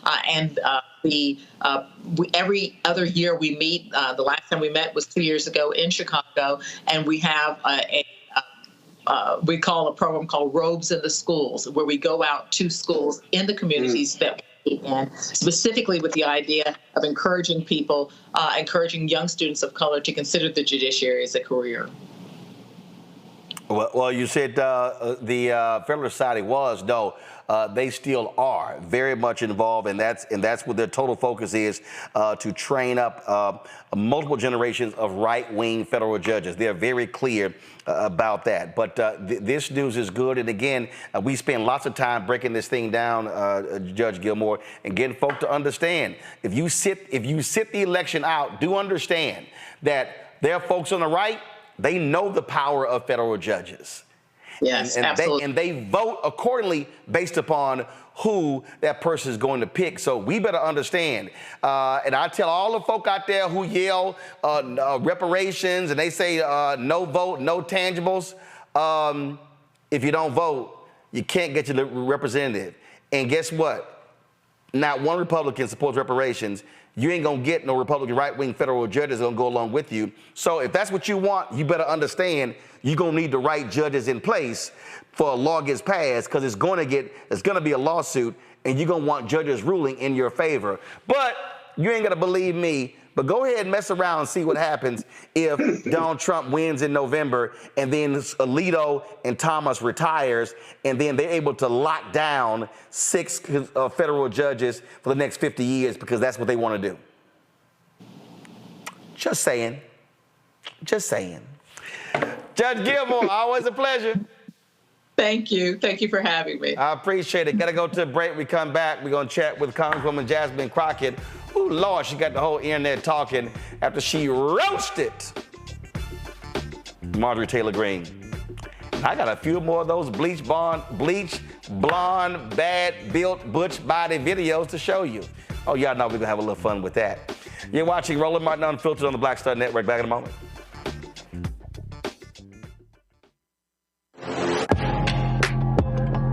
A lot of y'all have been asking me about the pocket squares that we have available on our website. You see me rocking the Shibori pocket square right here. It's all about looking different. And look, summertime is coming up. Y'all know, I keep trying to tell fellas, change your look, please. You can't wear athletic shoes every damn wear. So if you're putting on linen suits, if you're putting on some summer suits, have a whole different look. The reason I like this particular pocket square, the Shibori, is because it's sort of like a flower and looks pretty cool here versus the traditional boring silk pocket squares. But also I like being a little different as well. So this is why we have these custom-made feather pocket squares on the website as well. My sister actually designed these after a few years ago. I was in this battle with Steve Harvey at Essence, and I saw this at a St. Jude fundraiser. I saw this feather pocket square, and I said, well, I got some ideas. So I hit her, and she sent me about 30 different ones. And so this completely changes your look. Now, some of you men out there, I had some dudes say, oh, man, I can't wear that. Well, if you ain't got swagger, that's not my problem. But if you're looking for something different to spruce up your look, fellas, ladies, if y'all looking to get your man a good gift, I've run into brothers all across the country with the feather pocket squares saying, see, check mine out. And so it's always good to see them. And so this is what you do. Go to RolandSMartin.com/pocket squares. You can order Shibori pocket squares or the custom-made pocket squares. Now, for the Shiboris, we're out of a lot of the different colors, and I think we're down to about 200 or 300. So you want to get your order in as soon as you can, because here's what happened. I got these several years ago, and the Japanese company signed a deal with another company, and I bought them before they signed that deal, and so I can't get access to any more from the company in Japan that makes them. And so get yours now. So come summertime, when I see y'all at Essence, y'all could be looking fly with the Shibori pocket square or the custom-made pocket square. Again, RolandSMartin.com/pocket squares. Go there now.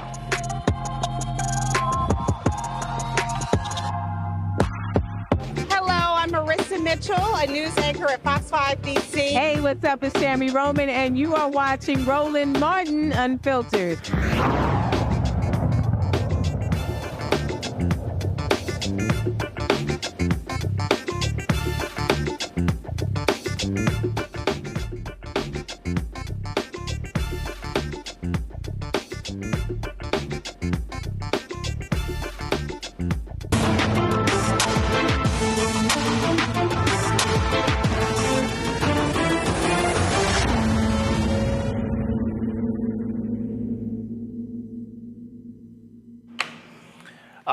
We debuted the first edition of the Crockett Chronicles.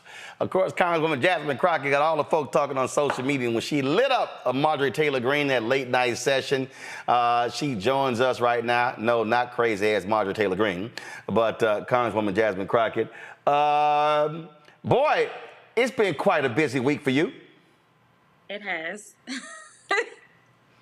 Are you surprised what the response has been?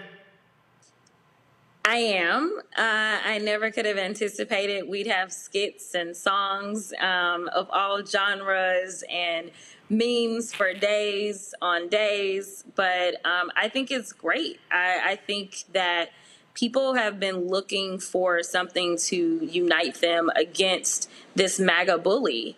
And I think that this was the moment. And you're right. I mean, she's out there trashing people. She's always trying to, front people. As soon as she came to Congress, was just quite disruptive.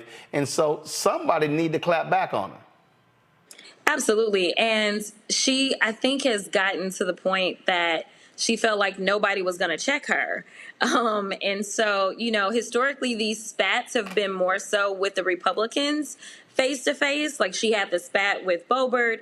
She also has obviously had plenty of spats with her own caucus as she was trying to oust the speaker just the previous week. So she's constantly into it with people, but she's usually not crossed the line and crossed over to actually trying to say something to a Democrat's face, except for obviously the things that she's done to the president during this most recent State of the Union and the State of the Union before that.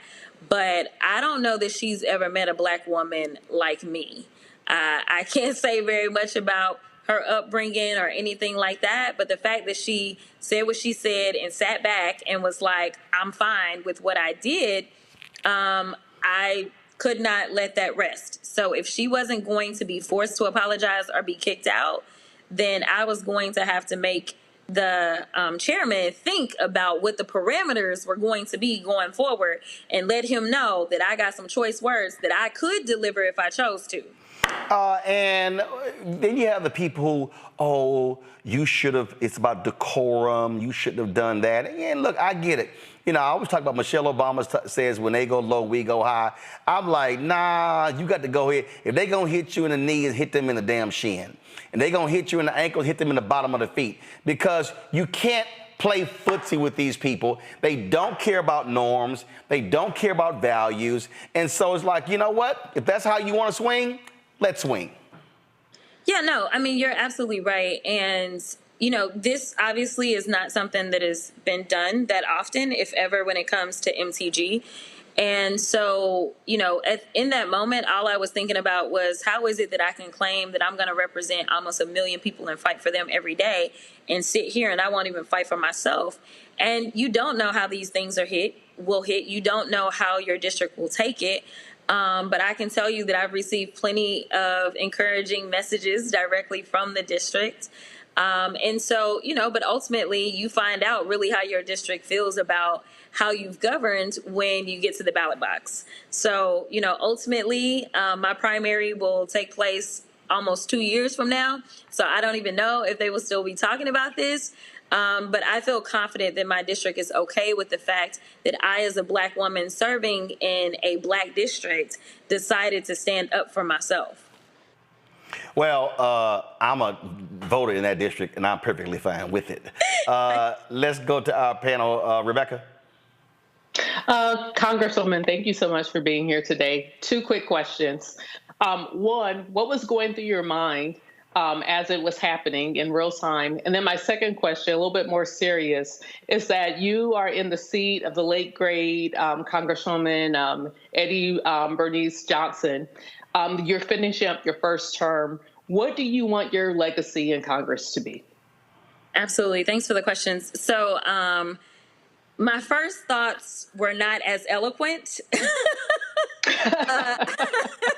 I will be honest. They were not. And, you know, when somebody comes at you wrong, you always have something that you're ready to say. So honestly, my first thought was, if you had some lashes, you may still have your husband. That was like my first thing.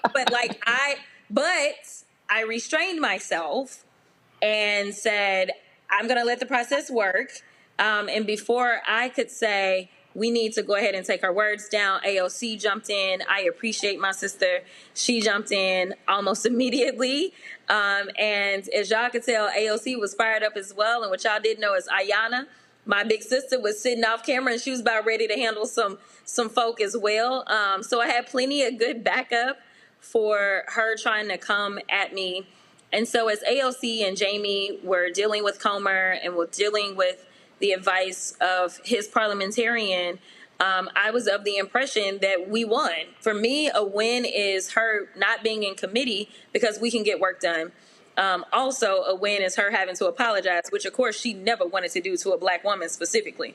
So both of those were fine with me.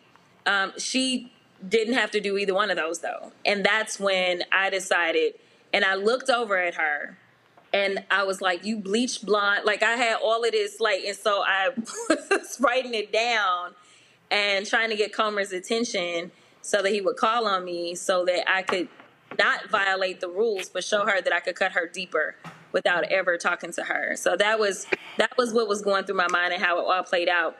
As far as my legacy, I want my legacy to be one of fighting for the people. It's what I've always done, from being a public defender to being a civil rights lawyer. I have always pushed back and tried to make sure that I could open doors of opportunity for people that look like me to bust through and do greater things than I could have ever imagined. I talk to young people all the time about the fact that I really want them to take my seat. I want them to go in and be the amazing people that they are in this generation. And so I don't plan to stay for decades. I have no aspirations to do that whatsoever. But instead, I make sure that we have tons of interns. We make sure that we're training them up, educating them. And my hope is that I won't be representing this small fraction of a fraction of a fraction of black women that have served in Congress, but instead the numbers start to be more reflective of what the numbers are in this country. Scott? Yeah, hey, Congresswoman A. Scott Bolden. You know, as a lawyer, questions can be more piercing than statements. And while most people say that you called her that, you actually put that in a question to Comer. I didn't miss that as a fellow lawyer, which in my opinion was just brilliant. It's like going in the back door if the judge won't let you go in the front door. So I admire you for that.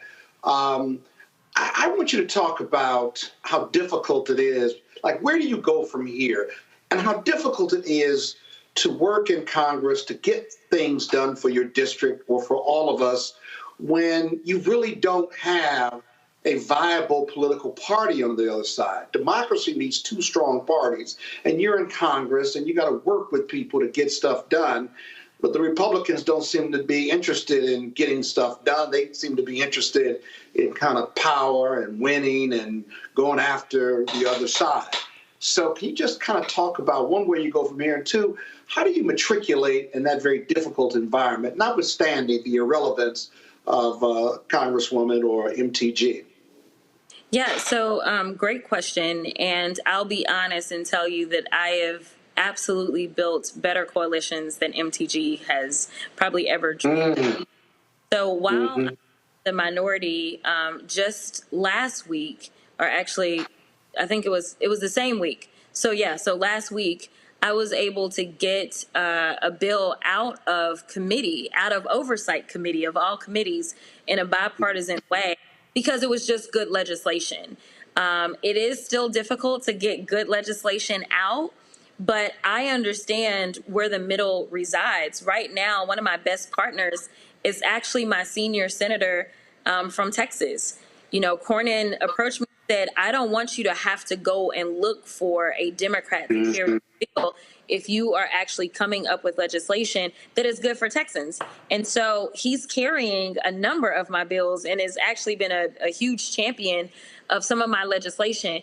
So, you know, I understand how government works, and I want it to work in any way that it can. Right now, we're in obviously divided government, which means I won't get some of maybe my landmark legislation passed, but I still want to get things done. And there are still a few Republicans that want to get things done. They are becoming lesser and lesser by the day. But I think that I've been somewhat effective. We also were able to get monumental legislation into the FAA Reauthorization Act that really flew under the radar, thank God. But this was funding to make sure that hopefully we can increase the number of African Americans and Hispanics that are entering aviation, which can be very expensive, but can obviously be very lucrative. And so we set up a situation where basically there will be full rides for those attending land-grant HBCUs as well as HSIs to go into aviation. In this crazy anti-DEI environment, we were able to get that done because we were working with everybody that mattered. So I do want people to know that we are working. This is just one of those aberrations.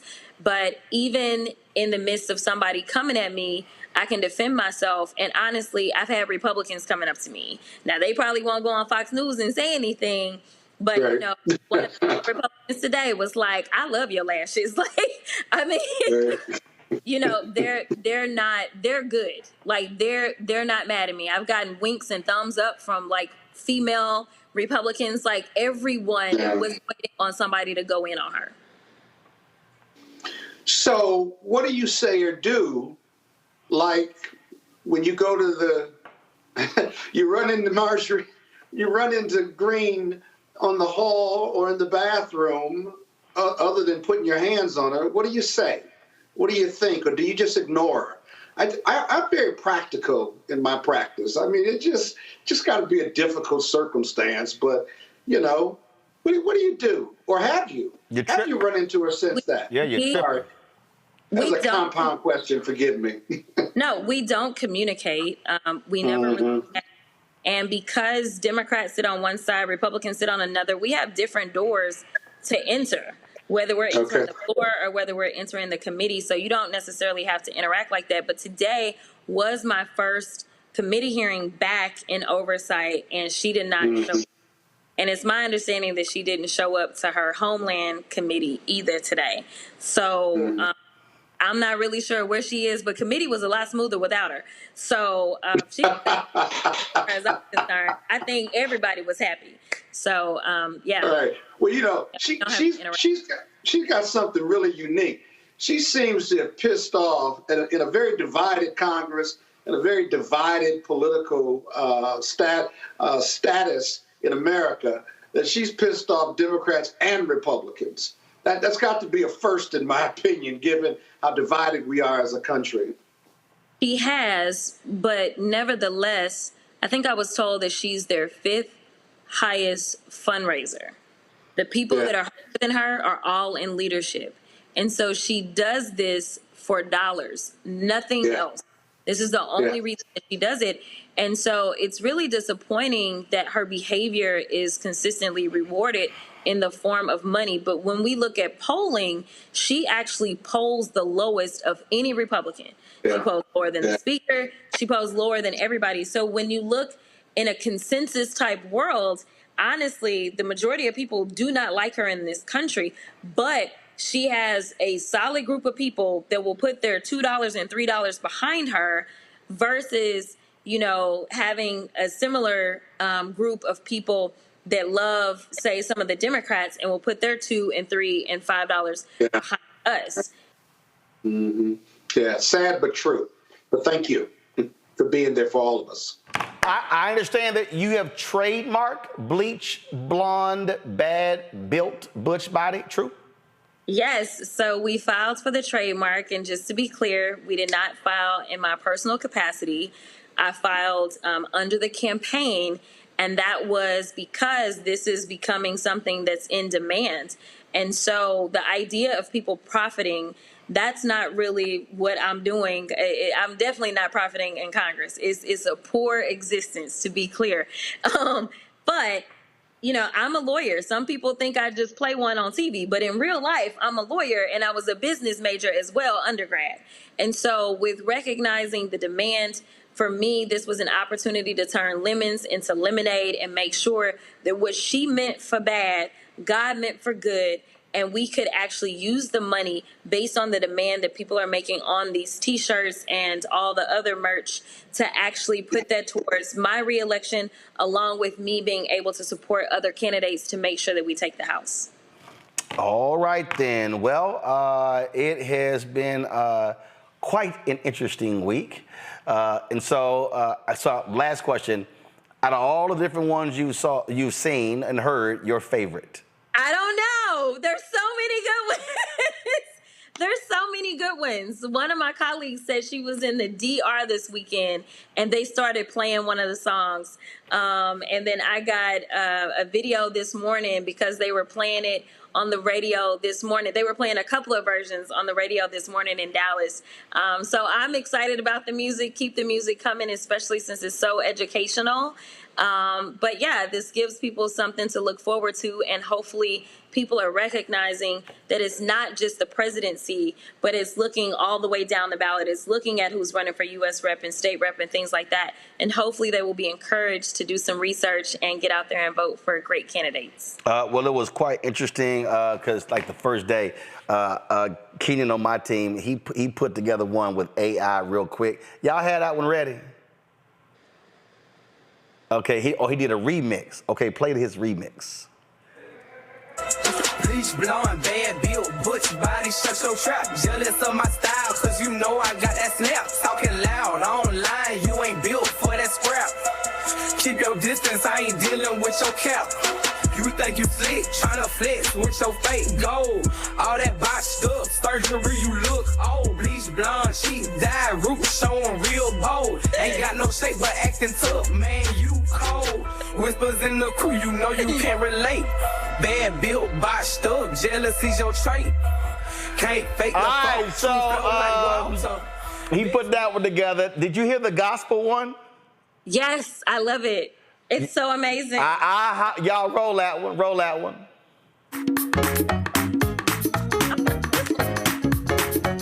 She got a bleach blonde, bad blue butch body. She got a bleach blonde, bad blue butch body. That Marjorie Taylor Greene looked like a lima bean. I forgot she had a bleach blonde, bad blue butch body. Representative Jasmine's about that line. She about that, and she looks like she can really fight.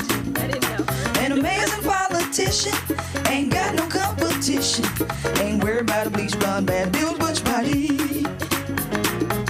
Marjorie tried to cause a scene, forgot she had a butch body. Marjorie tried to cause a scene, forgot she had a butch body. Marjorie tried to cause a scene, forgot she had a butch body. Marjorie tried to cause a scene, forgot she had a butch body. Black women with lashes, they won't give you gashes. Black women with lashes, they won't give you gashes. Black women with lashes, they won't give you gashes. Don't come for us unless we sit for you. She got a bleach blonde, bad built butch body. She got a bleach bad built butch body. A bleach blonde, bad built butch body. She got a bleach bad built butch body. Did one. Say it again. Isaac Hayes' son did one. Oh, I know. It was called the clapbacks. Roll it. Yes. He did one. Roll the clapbacks. She's a bleach blonde, bad built butch body. She's a bleach blonde, bad built butch body. She's a bleach blonde, bad built butch body. And she better not talk about nobody. Marjorie Taylor Greene is built like a shake machine. Nick notes in the face, cereal box in the waist. She better learn her place, cause she's about to catch a case. Talk about a black woman's lash, she'll definitely whoop your ass. She better get her face right, cause she looks like a pack of Bud Light. Oh, yeah. Bad built butch body. She's a bleach blonde, bad built butch body. She's a probably the one. So that's that old school sound. The Brother King Walonius, I gotta admit. That one. That one is that's so good. Yo, I was flying to Palm Springs for Anthony Anderson's 6th annual Celebrity Golf Classic on Saturday. Let me just say, I probably had that playing at least an hour on the plane. Roll it. I don't have that. How y'all don't have that? That was one of the first ones. I know. What is wrong with y'all? I see, Congresswoman, I told the staff, pull all of them. I told them, pull all of them. But see, it's all this whining y'all in my ear right now don't mean nothing. But yeah, but guess what? I'm always prepared. So yeah, roll it. Just pull the audio up. How y'all ain't have it ready? No, this is a goof. The organ getting me.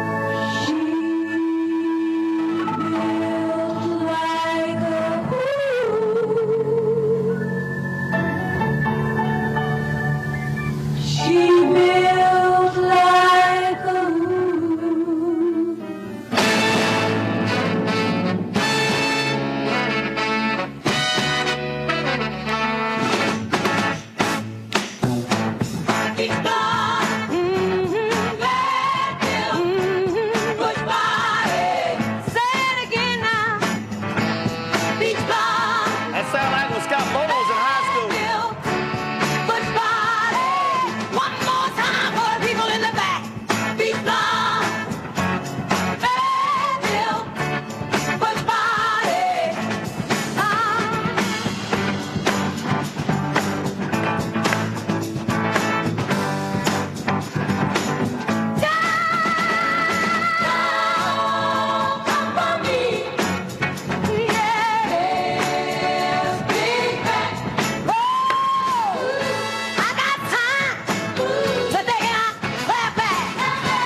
the country version?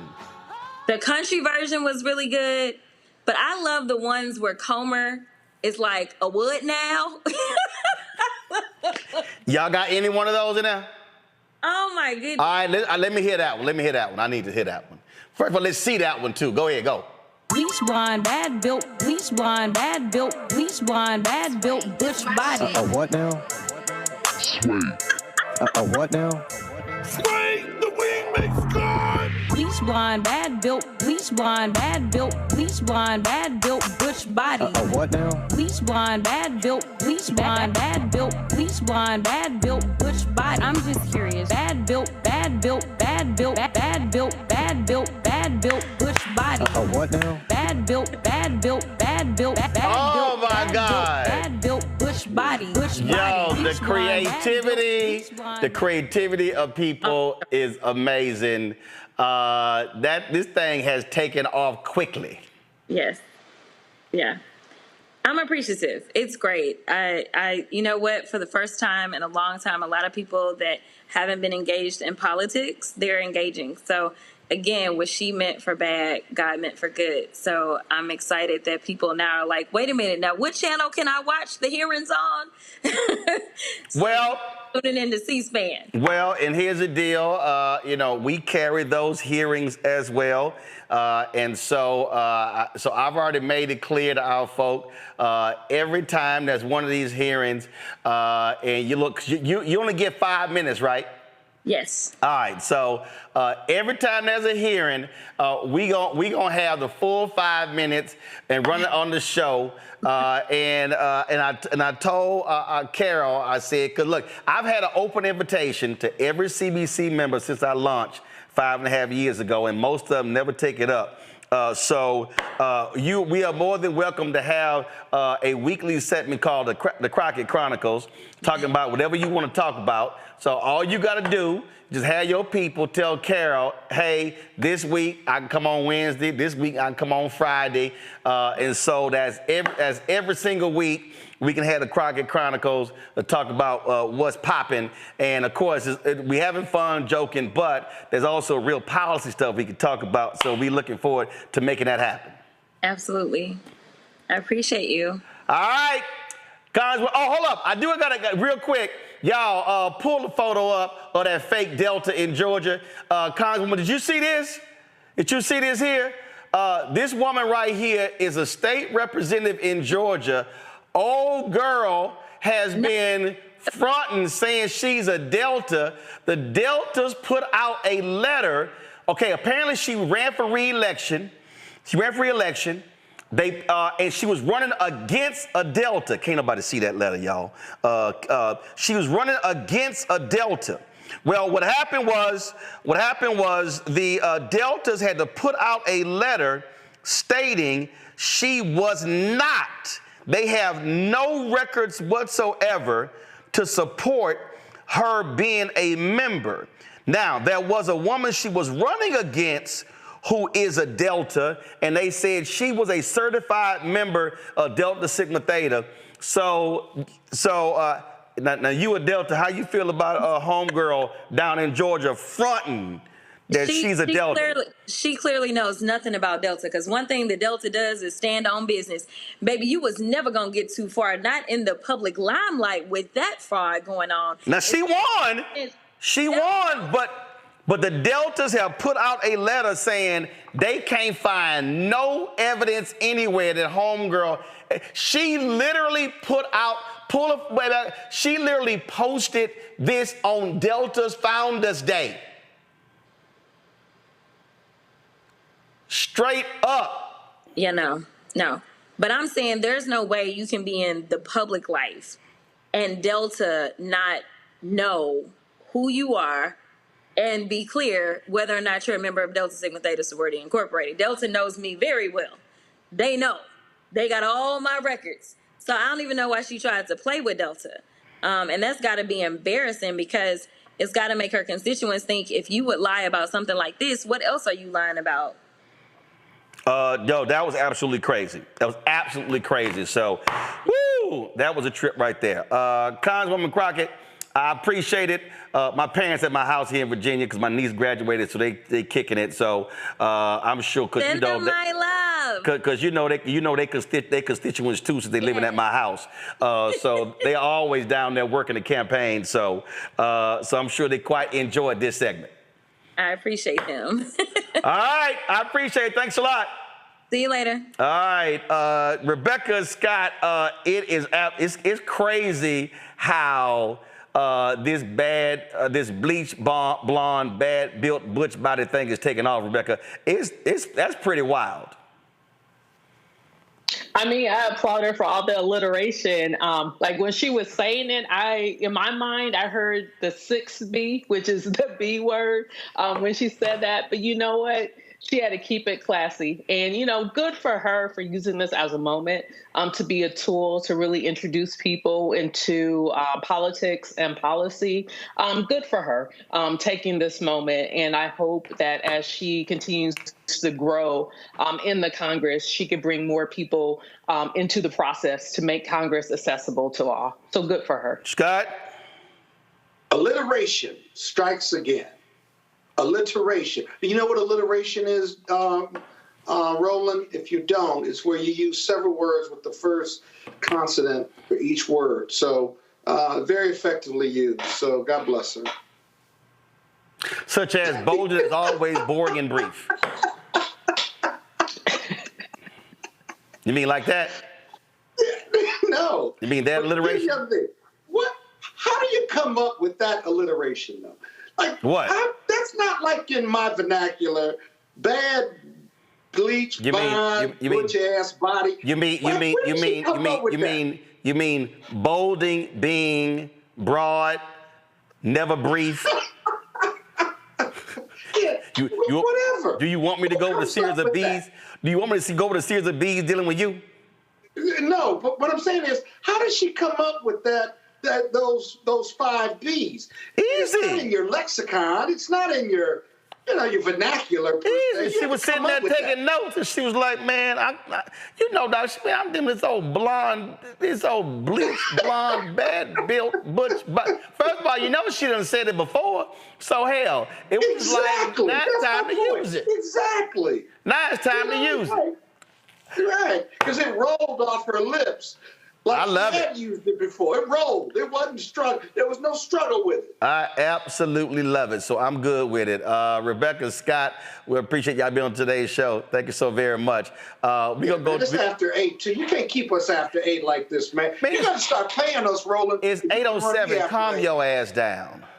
Yeah, well, it's 8:07. Calm your Kappa ass down. Whatever. I gotta go though, man. I love you. I said bye. Right, your ass still talking. See? Never brief Bolden. Until Wednesday. That's your new nickname. NBB. Never brief Bolden. Thank you, Roland, for the opportunity. We're gonna get a t-shirt. Never brief Bolden. What's her name? What's her name? That's Rebecca. You'll never go after her the way you go after me. I don't like it. Easy. I don't appreciate it. That's Rebecca. Always keep that shit tight, Carruthers. Oh, she talked forever. What are you talking about? You are Aloysius Never Brief Bolden. Everybody in the group chat, they go, here come long-winded ass Scott. Well, I had something to say. I got a lot of shit on my mind. Yeah, okay. All right. Call somebody. All right. I appreciate it. Thanks a bunch. All right, y'all, we're going to go to a quick break. And we come back. Reverend William Barber literally just hit me. He's like, listen, I need to come on. I thought he meant like tomorrow. He's like, no, tonight. So y'all call him right now. But also, James Brown of CBS was honored. Forget the break. I'm going to play this right now. James Brown of CBS was honored with the Lifetime Emmy Award. Here is his speech. Yep, play the video. Forget the break. I'm going to play this right now.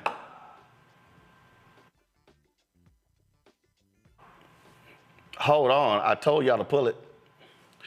Okay, I ain't waiting on y'all. Let me just go ahead and get it myself. I'm going to be a lot faster. I don't know how y'all... What, y'all didn't pull it? Y'all didn't pull it? Mm-hmm. Thought so. I told y'all to pull it. See? Go to my iPad. Even more in common. So I am so honored to present this Lifetime Achievement Award to JB, which is so totally deserved, and to pay him the greatest compliment I ever could. He reminds me of my father.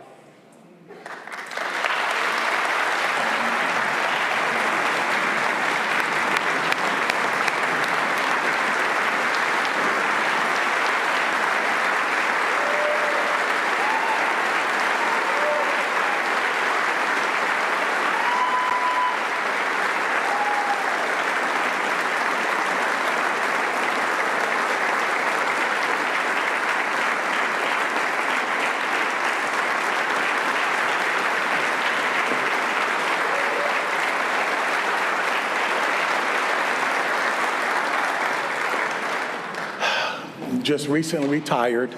I thank you so much for taking time out with Tracy to come here and to introduce me, and you already know what I feel about you. Thank you so much. Sean asked me, please, JB, don't cry, and I'm going to do my best. Lifetime Achievement Award. You know what, in my mind, I guess the ex-athletes here can relate to this. I've always had a free agent's mentality. It was never a guaranteed contract, so I give it my best each and every time out. And I was asking, how could I even qualify for this recognition when, at least in my mind, again, I'm only at the midpoint of my career, Stephen. But when I looked at the Charlie Bloom produced video and the number and variety of events that I've been blessed to cover, certainly the people with whom I've worked, the hairline that I used to have, and my desperate pursuit for a six-pack that is still hidden under this enormous one-pack here, I guess I have in fact been at this already for quite some time. But I'm crystal clear that this award is absolutely not about me, but the legions of people who have poured into me. I love all of my colleagues at CBS. They're awesome people, and they know I mean this from the bottom of my heart. I think about the people who have invested in me, starting first with my mother and father. My father was a prison guard at a local prison, and my mother, wow, we called her the sergeant because she was no nonsense. We didn't call her that to her face, but we did call her the sergeant. She was the excellent homemaker that she always desired to be.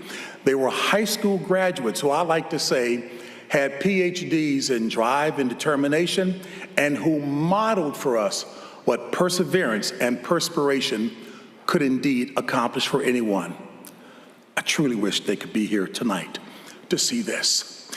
The reason I know that this is not about me is because I look at Chris Collinsworth and so many others, and I'm not going to look you in the face because I promised I wouldn't cry. I've truly worked with some exceptional talent, and my focus has always been to ensure that their talent and insight was showcased, setting others up for success. It is a principle, and I am unashamed in saying I root any principles, if you will, precepts in Scripture, because that's the truth for me. And it's underscored in the Scripture that is found in Philippians 2 and 3, which says, in lowliness in mind, esteem others more highly than yourself. In the world of team sports, there's no question that success, no surprise, it's all about team, the many members who make up the team. Studio shows are just like that. Mike Tirico knows that. For me, that focus, that point is emphasized in the scripture found in Ephesians 4:16, in which the example of the human body is used, stating that it is made up of many different members, many different parts, and every part contributes to the fervent, effectual working of the whole body. So even though I see myself as the little finger in any operation, I know that I still need to function at my best in order for the entire body to be at its best. And I can only hope, Joe Buck, that I've accomplished a little bit of that at times. So while I am indeed more than humbled to be honored tonight, I know that the real honor indeed goes to my Lord and Savior, Jesus Christ. I'm unabashed. I don't try to beat people over the head with the Bible. I just try to model what I know are truths for me. Because in Psalm 75, 6 and 7, it says, promotion doesn't come from the east, nor the west, nor the south. God is truly the judge. He puts down one and he sets up another. He has blessed me tonight to have my daughter here, Katrina Walker, even though she was most excited about meeting Scott Van Pelt, Mina Kimes, and Kimberly Martin more than even me. At least I know I get to share this award, as Sean mentioned, with my wife, my incredible wife, Dorothy, the heart of our family, and whose unwavering support and boundless love inspires me every day. And in this room with a lot of testosterone, if you think, in fact, I'm a well-trained husband, I am. And I'm good with that. To Natus, thank you from the bottom of my heart.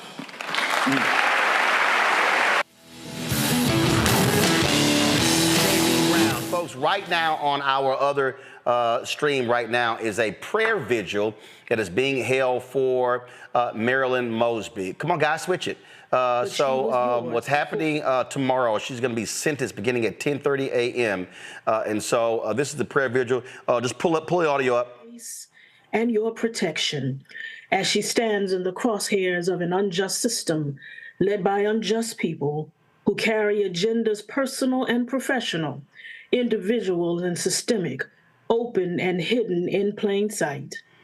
In this crucial and trying time, we ask you to undergird our sister, your daughter, with your strong arm. May she know and feel your comfort, your strength, and your avenging presence surrounding her. No, God, we selfishly ask for your strength for ourselves as we navigate assault after assault, slings and arrows, as we fight the righteous fight of justice, as we bear witness to the violence inflicted on Black bodies and Black minds.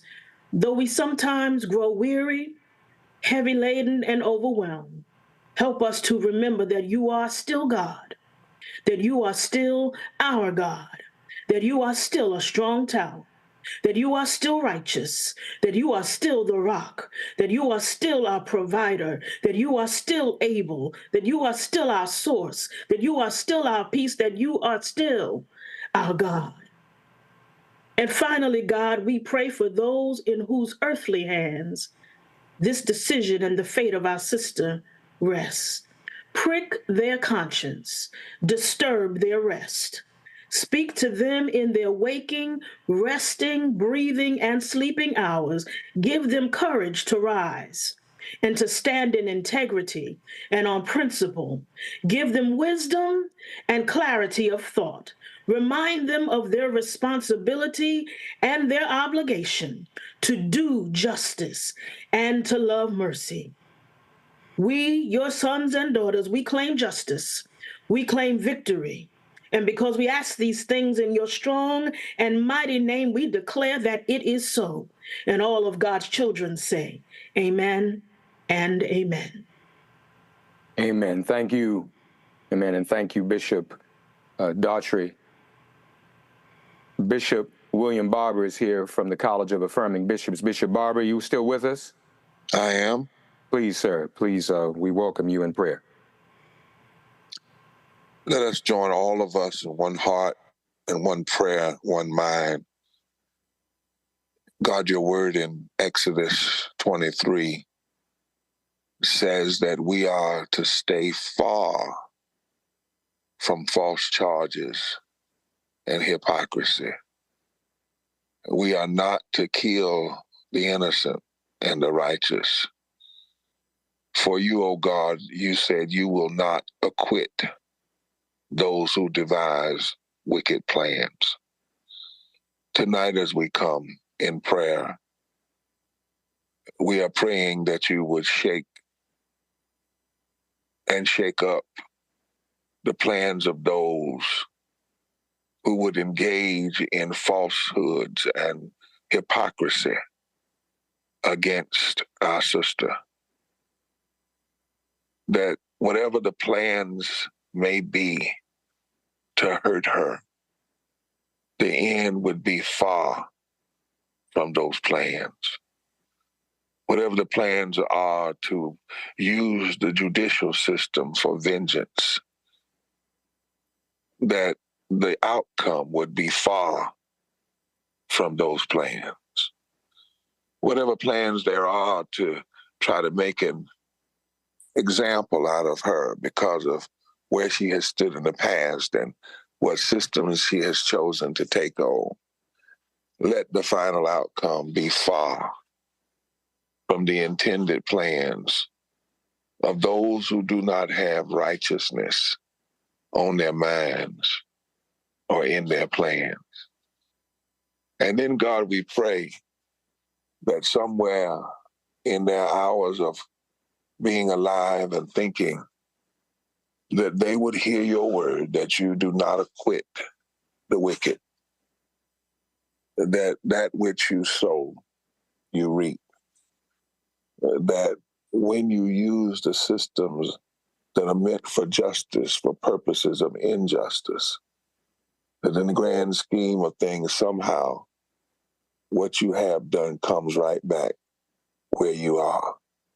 We do not wish that on anyone, but we wish that they would hear that there is a certain justice in the universe itself, that it might bend long, but it does bend toward justice. And finally, God, we pray for our sister. Yes, she's a justice warrior. Yes, she's a DA. Yes, she has stood as a DA. Yes, she has fought battles. But she's a mama. And we pray, God, for her. For we know as a mother, her concern has to be all about her children and the what ifs. And we pray for those daughters. We pray that you would wrap your arms around them. And for that alone, if for nothing else, we pray that whatever plans folk have schemed up, that by your power, by your mercy, by your grace, by your truth, the wrong that was planned would be far from what ends up, that you would confuse the plans of the enemy and the wicked and the unrighteous, and that you would bless in a way that proves that we do not fight these battles alone. Hold her, keep her children, keep her attorneys, keep all of those that are around. We ask this in the name of him who was found on trumped up charges and even crucified and thought to be put away forever. But out of that, you brought resurrection, life, and truth. You are the God of resurrection, life, and truth. Manifest your power again in this moment. For we ask it in his name, the name of Jesus. Amen. Again, over on our YouTube channel, you can actually check out that prayer vigil, which is happening live. That is it for us, folks.